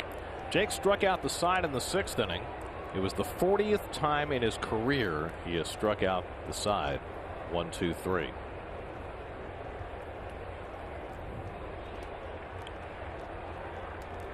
Seventh pitch of the at-bat, the longest of the night against Jake. And Turner keeps it alive. With Juan Soto out of the lineup, this is the guy who you look at and say he's the most important bat in the lineup. And Jake gets him for the 2nd time. That's 13 for DeGrom, 48 in his first 4 starts, tying a major league record. All those fastballs up and away, and then he comes with a changeup, and a tantalizing one right down the middle.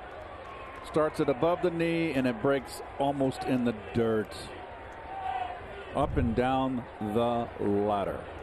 Nolan Ryan in 1978, Shane Bieber this year, and now DeGrom.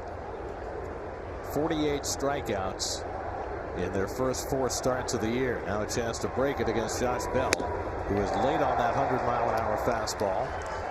About a week late.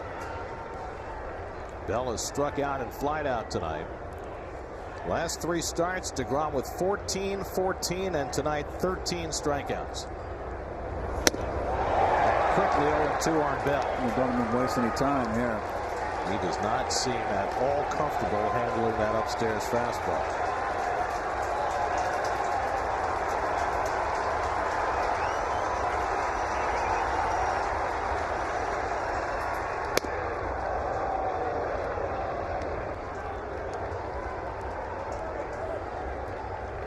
He's retired 11 in a row. Striking out 7 of the 11. 1-2. Lifted foul down the left side. That'll go out of play. 87 pitches for DeGrom. He threw 99 in his last start. Keep in mind that some key members of the Mets bullpen might be unavailable tonight. Diaz threw more than an inning last night. Castro and Loop each pitched the last 2 days. Again, the 1-2. He struck him out. 14 for a 3rd straight start. Only the 3rd pitcher in history to strike out 14 batters in 3 straight starts. Pedro Martinez did it in 1999. Garrett Cole did it in 2019. And now DeGrom has struck out 14 in 3 consecutive starts. He's also set a record, striking out 49 batters in his first 4 starts of the year, and he's alone in that category. What's he going to do, strike out 300 this year? I don't know if he'll pitch enough innings to do that, but wow. 49 strikeouts now in 26 2/3 innings. Do you know how fun it is to be that good, Garrett, to come to the park? And from a hitter's point of view, it's like hitting 400. He struck out 5 in a row. And now it's Schwarber. Oh, he has no chance against that slider. 0-1. I don't like the term, but I don't overuse it. That's unhittable right there. That's unhittable, that pitch, that location. 6th time in Jake's career he struck out exactly 14, including each of his last 3 starts. Now going for a personal best.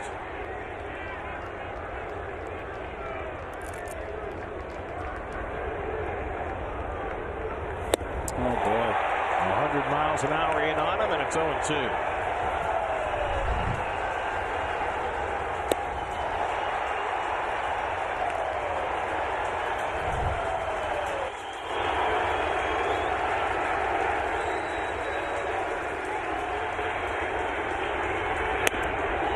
Swing, and he stopped it in time. 1-2 to Schwarber. Might be the last inning for DeGrom, up over 90 pitches for the night. Is he going to throw him now after the high fastball, the other strikeouts, with a changeup in the dirt? 1-2.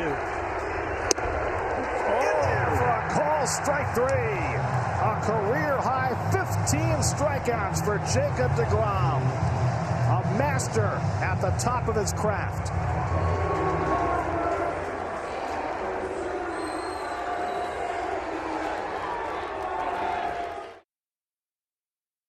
We go Mets on top of the Nationals 3-0. The story of the night once again, Jacob DeGrom, insane, 15 strikeouts, a new career high. And you know, we've had the privilege of watching this for a number of years, but some of his teammates have not. James McCann getting his first up close and personal look at Jacob DeGrom on a day in, day out basis. I asked him recently to describe what makes DeGrom so great, and he said, yeah, the stuff obviously is stupid, but it's his hyper competitiveness that stands out to me. The quote was from McCann, he doesn't just want to beat you, he wants to rip your heart and soul out in the process. And that echoes something that David Wright told me a year ago when he said Jacob DeGrom doesn't just want to beat you, he wants to embarrass you. And he is doing exactly that tonight. First Met pitcher to strike out 15 in a game since Al Leiter did it 22 years ago.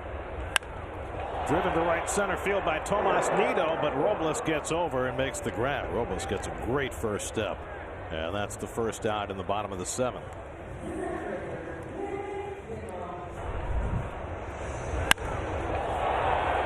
Robles right there, a routine for him. Good break.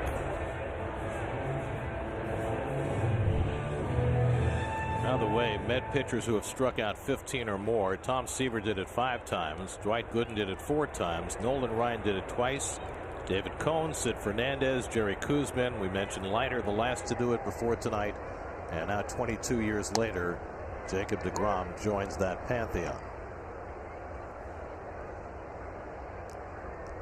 Austin Voth, the new pitcher for the Nats.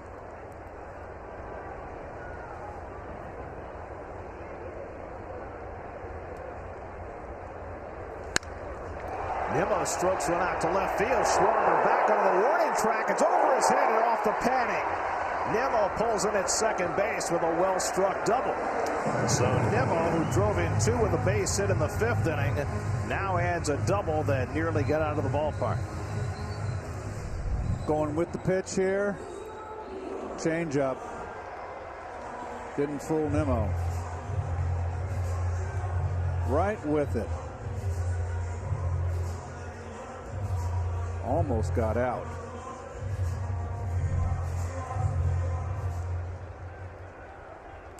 So 2 hard hit balls against Voth to start his stint, and now Lindor had a base hit up the middle his last time up.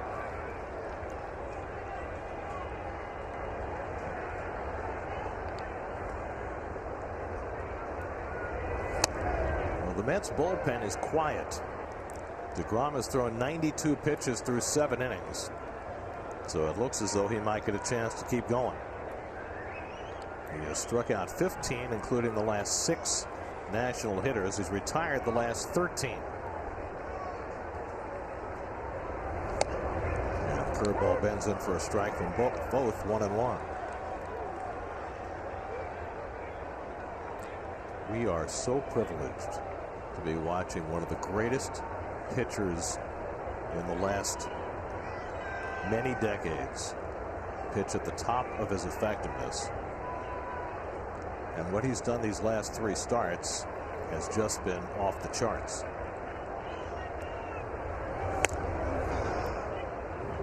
Lindor goes down on strikes, and that's the second out of the inning. Next 2 days will be on picks, so our next SNY game will be Tuesday night when the Red Sox come in to open a 2-game series. 6:30 the coverage Tuesday night, right here on SNY. DeGrom will probably pitch the second game of that series. Mets are going to shorten their rotation with Lucchesi going to the alternate site. So Jake's next start will probably be Wednesday against the Red Sox. 15 and counting for DeGrom with the bullpen quiet. Here's Dom Smith, who's 0 for 3. As we mentioned in the last inning, the Mets bullpen's a little short tonight. They called up Stephen Tarpley when they sent Lucchesi down, but Diaz might not be available. Castro might not be available. Loup may not be available. So if DeGrom can go 8, so much the better. I know one thing for certain. If it were a different era, then Jake would get every opportunity to get to 20. Yes. He'd be allowed to finish the game. 20, of course, is the record for a 9-inning game. Not likely that he's going to get that chance tonight, but who knows? Pitching with 1 extra day of rest.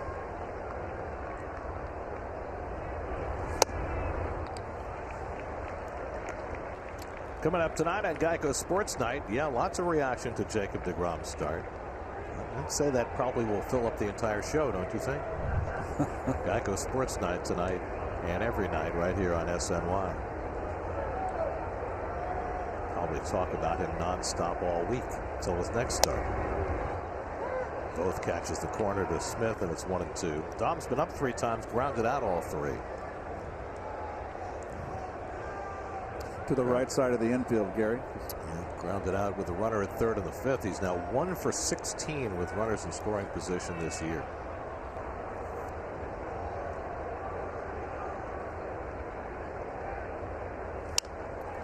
Little jam shot, shallow left, falling fast, base hit. Around 3rd, Nimmo, he's in to score. Dom Smith drives in a run with a pop fly single, and it's 4-0 New York. Take it. Jammed. Fastball in, completely jammed. A little bit of a Walt Hereniak follow through there, Gary. Whether or not you pronounce the H, yeah.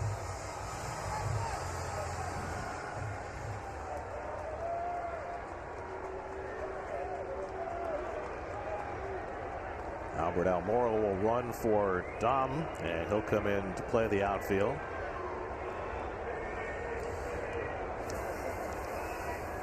So Dom Smith leaves after driving a run with a bloop single.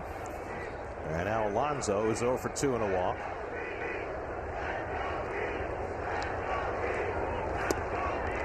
Pete tries to hold the swing, and he stopped it in time. Edwin Moscasco with the call at first. Is he a rookie umpire? I'm not. He is. So he's new. Okay.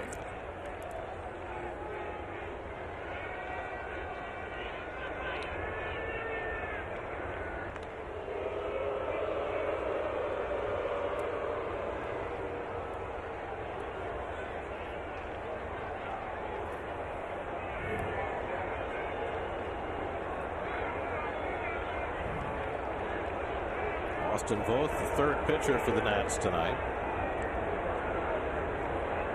And Pete pops one down the right field line, a long one for Stevenson, and he's not going to get it. 2 straight pop fly singles, 1 for Dom and now 1 for Pete. And the Mets have runners at the corners. Well, the Mets have got some bloops and bleeders in this game. They've been owed a few.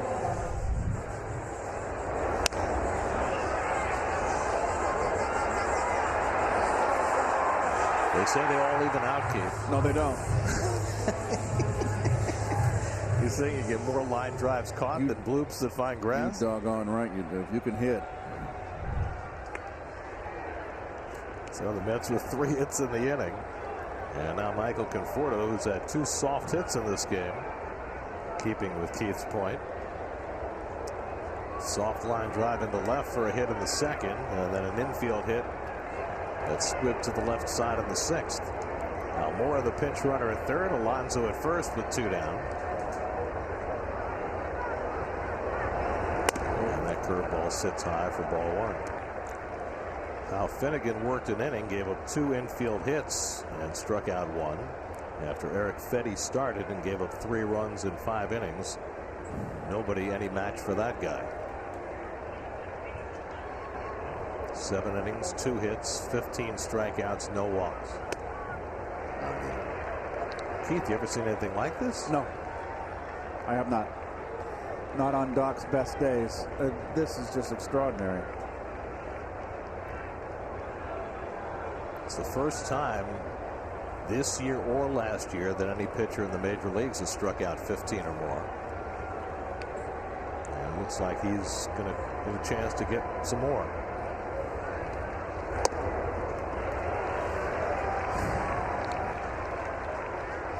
Tom Seaver and David Cone have the club record. They each struck out 19. Seaver against the Padres in 1970. And Cone against the Phillies the last day of the season.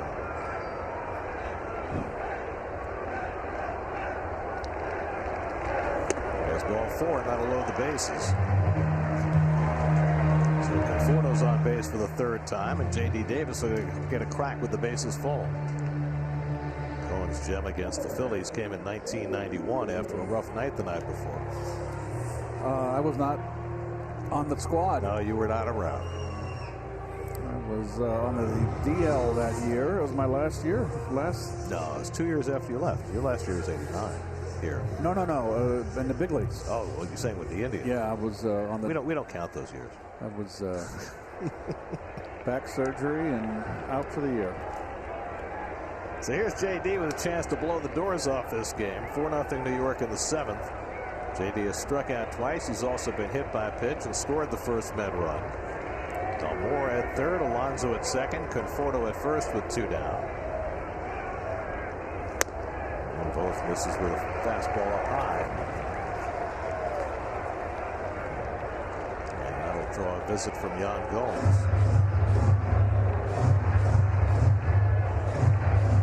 And from the pitching coach, Jim Hickey as well.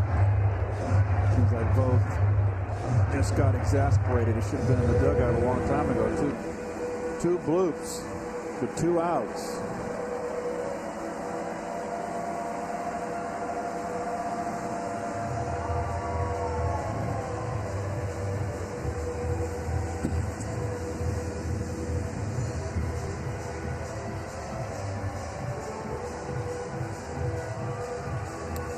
Ian and Chris chat with Knicks starting center Nerlens Noel on the latest episode of The Putback with Ian Begley. Check it out now on SNY.TV.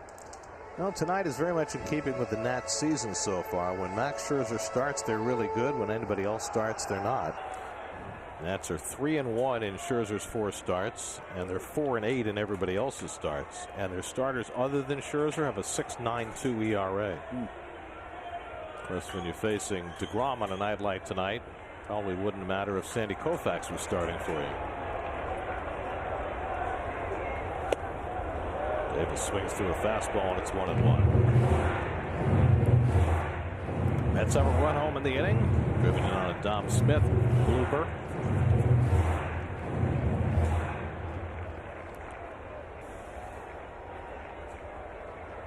J.D. back in the lineup tonight after Luis Guillorme started last night.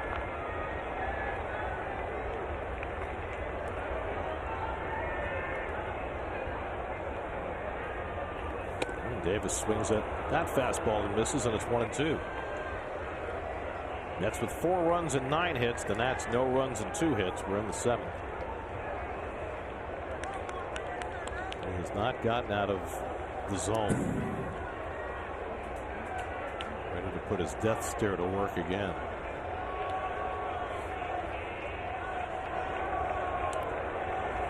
He might ask to wear 42 in his next start. 1-2 coming, and Davis fouls one back.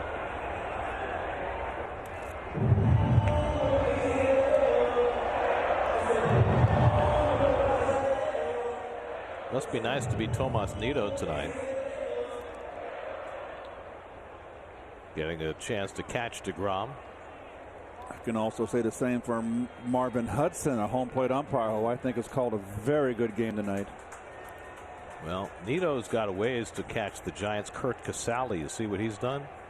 Last night he caught a shutout started by Aaron Sanchez. Casali's last 5 starts, yes, he's caught shutouts started by 5 different pitchers. Never been done before in the history of the game. The backup to Buster Posey. 1-2.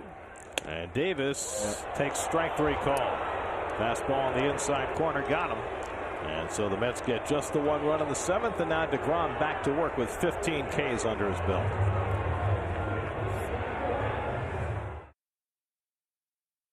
SNY is brought to you by M&M's Chocolate Candies, the official chocolate of the New York Mets. Celebrate game day with M. Tightening up the defense, Luis Guillorme comes in to play third. Albert Almora stays in center. Brandon Nimmo moves to left. Jacob DeGrom has struck out the last 6 hitters. Defense not needed. Starlin Castro has one of the 2 hits for the Nats tonight, and he takes a slider for a strike.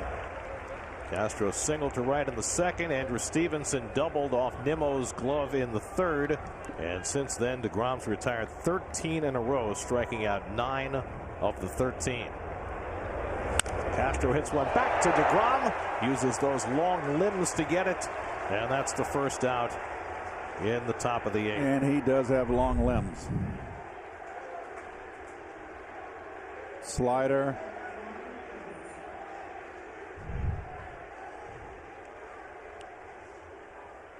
"15 strikeouts tonight, 14 in his prior start against Colorado, 14 in his start before that against Miami. 3rd pitcher in history to strike out 14 or more 3 starts in a row. 1st pitcher in history to strike out 50 in his first 4 starts. Now Yan Gomes responsible for one of those strikeouts. Now the fastball away at ball 1. Interesting right there. The first fastball was 97. So a little bit of a drop off. Maybe it was something mechanically. He just maybe rushed his motion. Who knows? Keep an eye on the next fastball. Gomes gets under one to left. Nimmo coming toward the line, has room. 2nd out. So thus far a strikeout less inning for DeGrom. Nonetheless, he's retired 15 Nats in a row. And now Victor Robles. DeGrom, among his 15 strikeouts, has struck out 10 different hitters. All 9 starting players and the pinch hitter Jordy Mercer.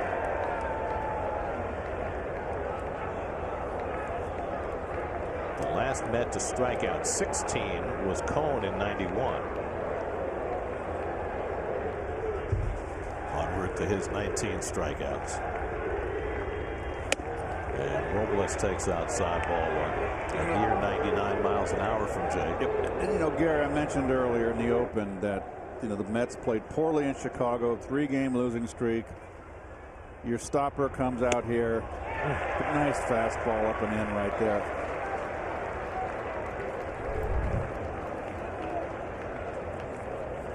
Nope, there's an aerial view right there, like from our SNY drone. That catches the corner. That's 1-2 to Robles. It's been helped out just a tad by Marvin Hudson, who's giving him some inches off the outside corner. This will be his 100th pitch of the night. 1-2 to Robles. Ground ball, charged by Lindor. Jake goes without a strikeout in the 8th, but he's retired 16 Nats in a row. Working on a 2-hit shutout with 15 Ks. Utter dominance. We're going to the last of the 8th inning, and the big news is it looks as though Jacob DeGrom is going to get a chance to finish this game. Kyle McGowan from Pearson High in Sag Harbor will come on to pitch in the bottom of the 8th. There's nobody throwing in the Mets bullpen. DeGrom's got his helmet on. He's due up second in the inning. He's thrown 100 pitches through 8. He will be bidding for his second career shutout. His only shutout was a one-hitter against the Phillies in 2016. And look at the response from the fans here. That when DeGrom stepped out of the dugout and got into the on-deck circle. They're thrilled. It's a select few in this socially distanced crowd at 20% capacity who have gotten to watch this in person tonight, but what they have seen. Jeff McNeil takes a strike from McGowan.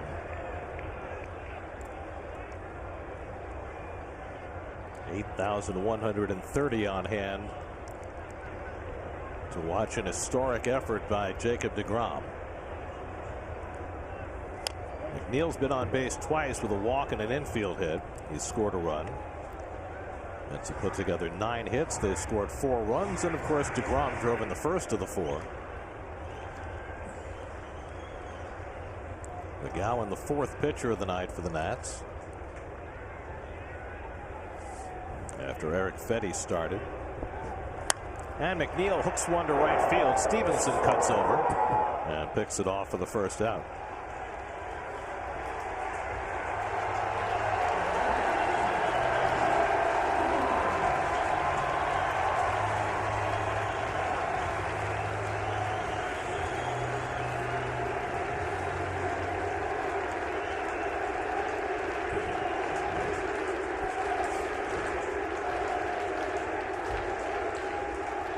They've been chanting MVP at DeGrom all night, and why not?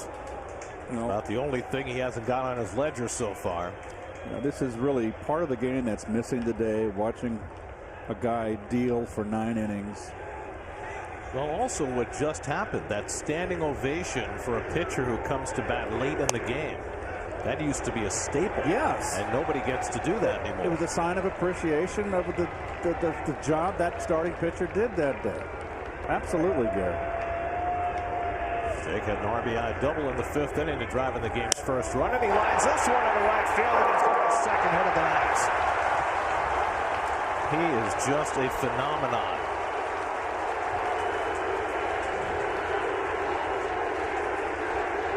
Well, it's April. A little early, folks, for MVP chance, but I hear you. Well, let's see. His ERA is about 0.3, and his batting average is .545. So, yeah, why not? You can have your Ohtani. Let's have their own two-way star.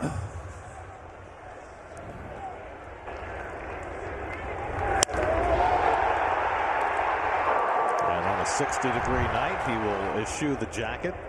And here's Nito, who's done an excellent job catching DeGrom tonight. He takes a curveball outside from McGowan.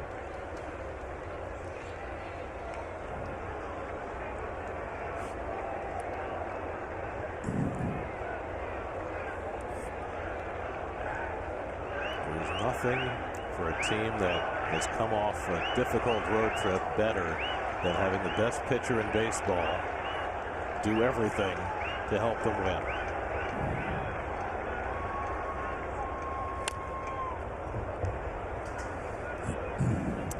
Don't forget, when we're done here, there's much more coming up on WB Mason Postgame Live. Gary Apple and Todd Zeile will have all the highlights, all the interviews, the analysis. You know what the analysis consists of tonight? Wow. That's the analysis. Superb. I'm sure Todd will be more eloquent than that, but that's all I got. Tonight's a night you can go with the superlatives. Good slider by McGowan, and it's 1-2.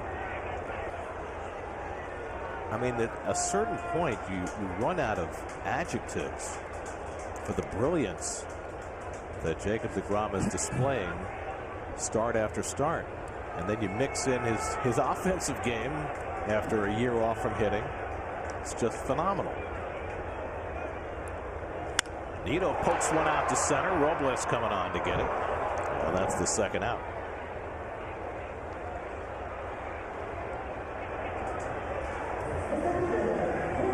In the 9th, the Nats will have 9, 1, and 2 in the order coming up. The pitcher's spot, then Stevenson and Harrison, and if anybody gets on, Trey Turner. DeGrom has retired the last 16 batters, and after striking out the side in the 6th and 7th, he did not have a strikeout in an 8-pitch 8th inning. That got him to exactly 100 pitches on the night, which is already a season high. Here's Nimmo, who's had a good night. A single and a double. He's driven in 2. He scored 1. And McGowan misses just a bit low for ball 1.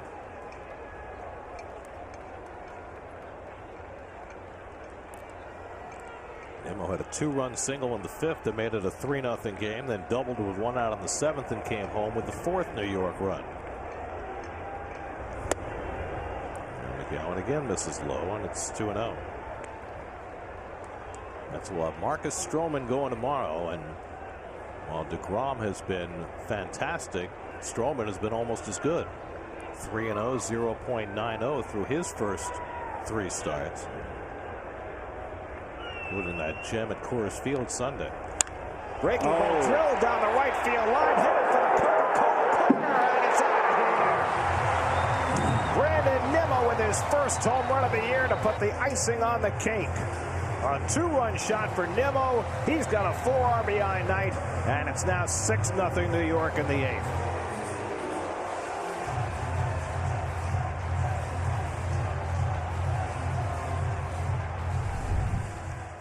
Slider, flat, inner down and over the inner half, right into the wheelhouse of Brandon. Look at the swing, doesn't rush it.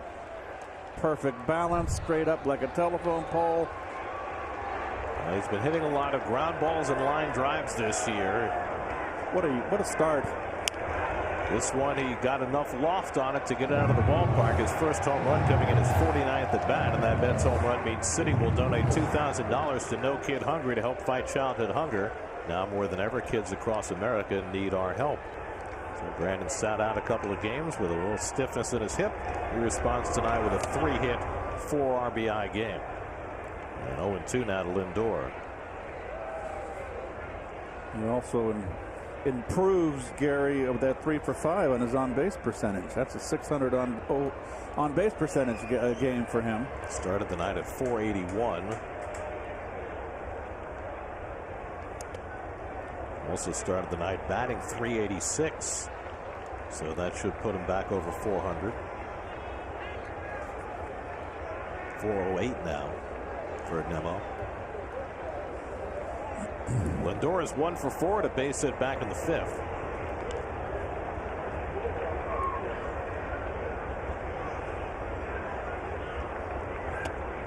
And holds the swing on the slider at his foot. 2-2.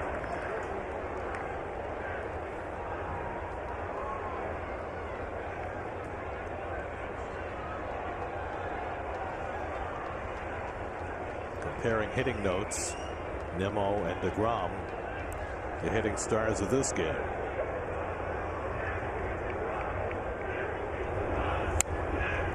Sure that Jake could respond with, how many did you strike out?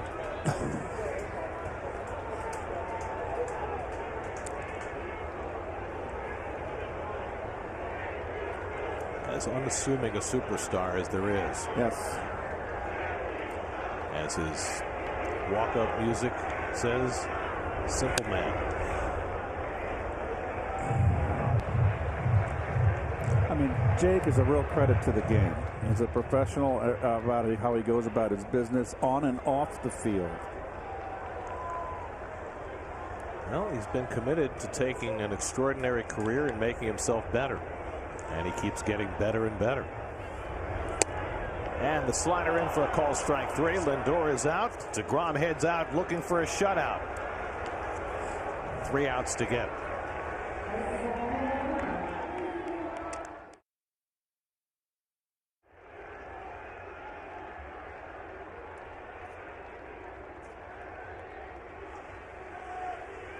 Jacob DeGrom has 3 complete games, including 1 shutout in his major league career. He'll be bidding for both tonight at exactly 100 pitches. Yadiel Hernandez will be the pinch hitter to lead off for the Nats in the top of the 9th.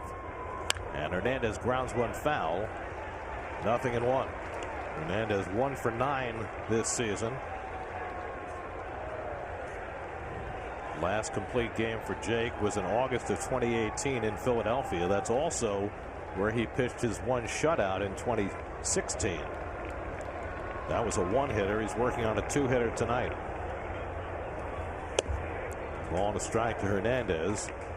Andrew Stevenson, who was the last man to reach against DeGrom, is on deck. Since a double by Stevenson in the third, Jake's retired 16 in a row.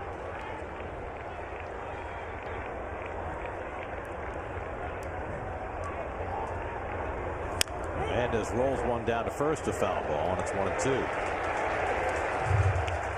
DeGrom struck out 2 in the first, 2 in the second, 2 in the third, 2 in the fourth, 1 in the fifth. Struck out the side in the sixth and seventh to get to 15 for the night. Went without a strikeout in the eighth. He's ahead on Yadiel Hernandez, leading off in the ninth, 1-2.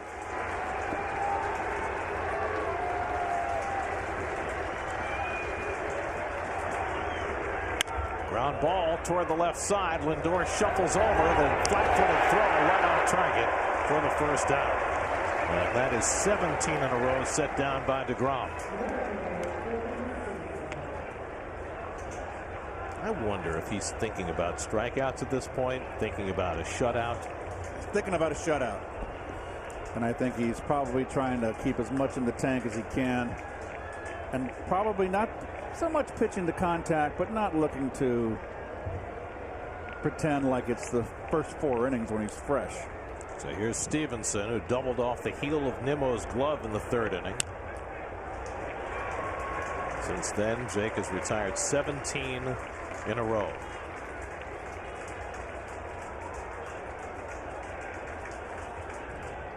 And be a nice 2-hit shutout, Gary. That has a nice ring to it.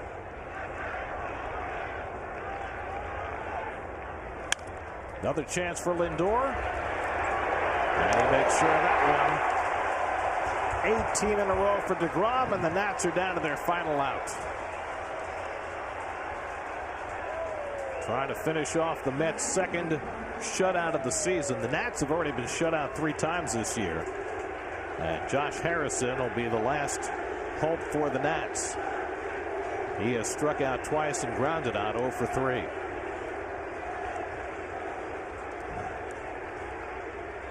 Last 5 outs have been on balls put in play since the strikeout of Schwarber to end the 7th, the 15th of the night for DeGrom.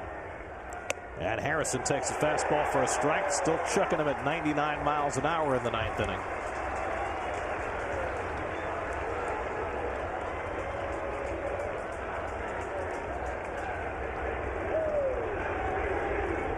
And Harrison wins with a slider, and it's 0-2. The Nats are down to their final strike.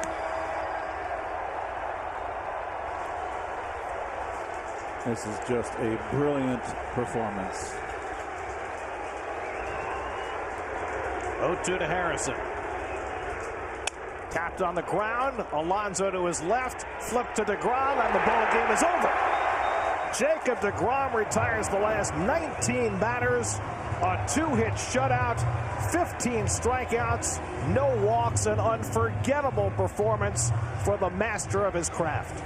And what makes it so remarkable in an age in this game where there's no longer the complete game, and to have him finish on that high note, Gary. The last base hit was back in the 3rd inning, and that was Stevenson's double, and no one reached base from that point on.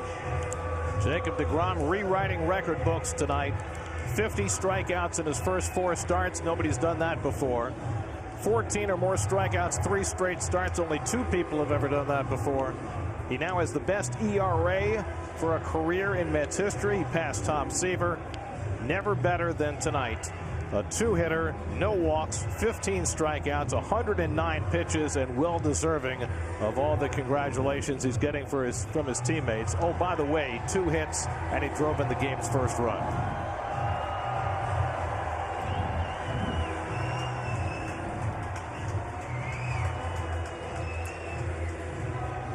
He's allowed 1 earned run through his first 4 starts. Jake's ERA is now 0.31. Oh, gosh. Mets snap a 3-game losing streak. Game summary brought to you by Sector Spider. DeGrom, the big story. Nimmo drove in 4 runs, but DeGrom was front and center. 50 strikeouts in his first 4 starts. The first pitcher in Major League history to accomplish that feat. Look at the just unfathomable. Look at the time of game, Gare. 2:37. Jacob DeGrom, the best. Mets win at 6-0. We'll be back to Citi Field in just a moment.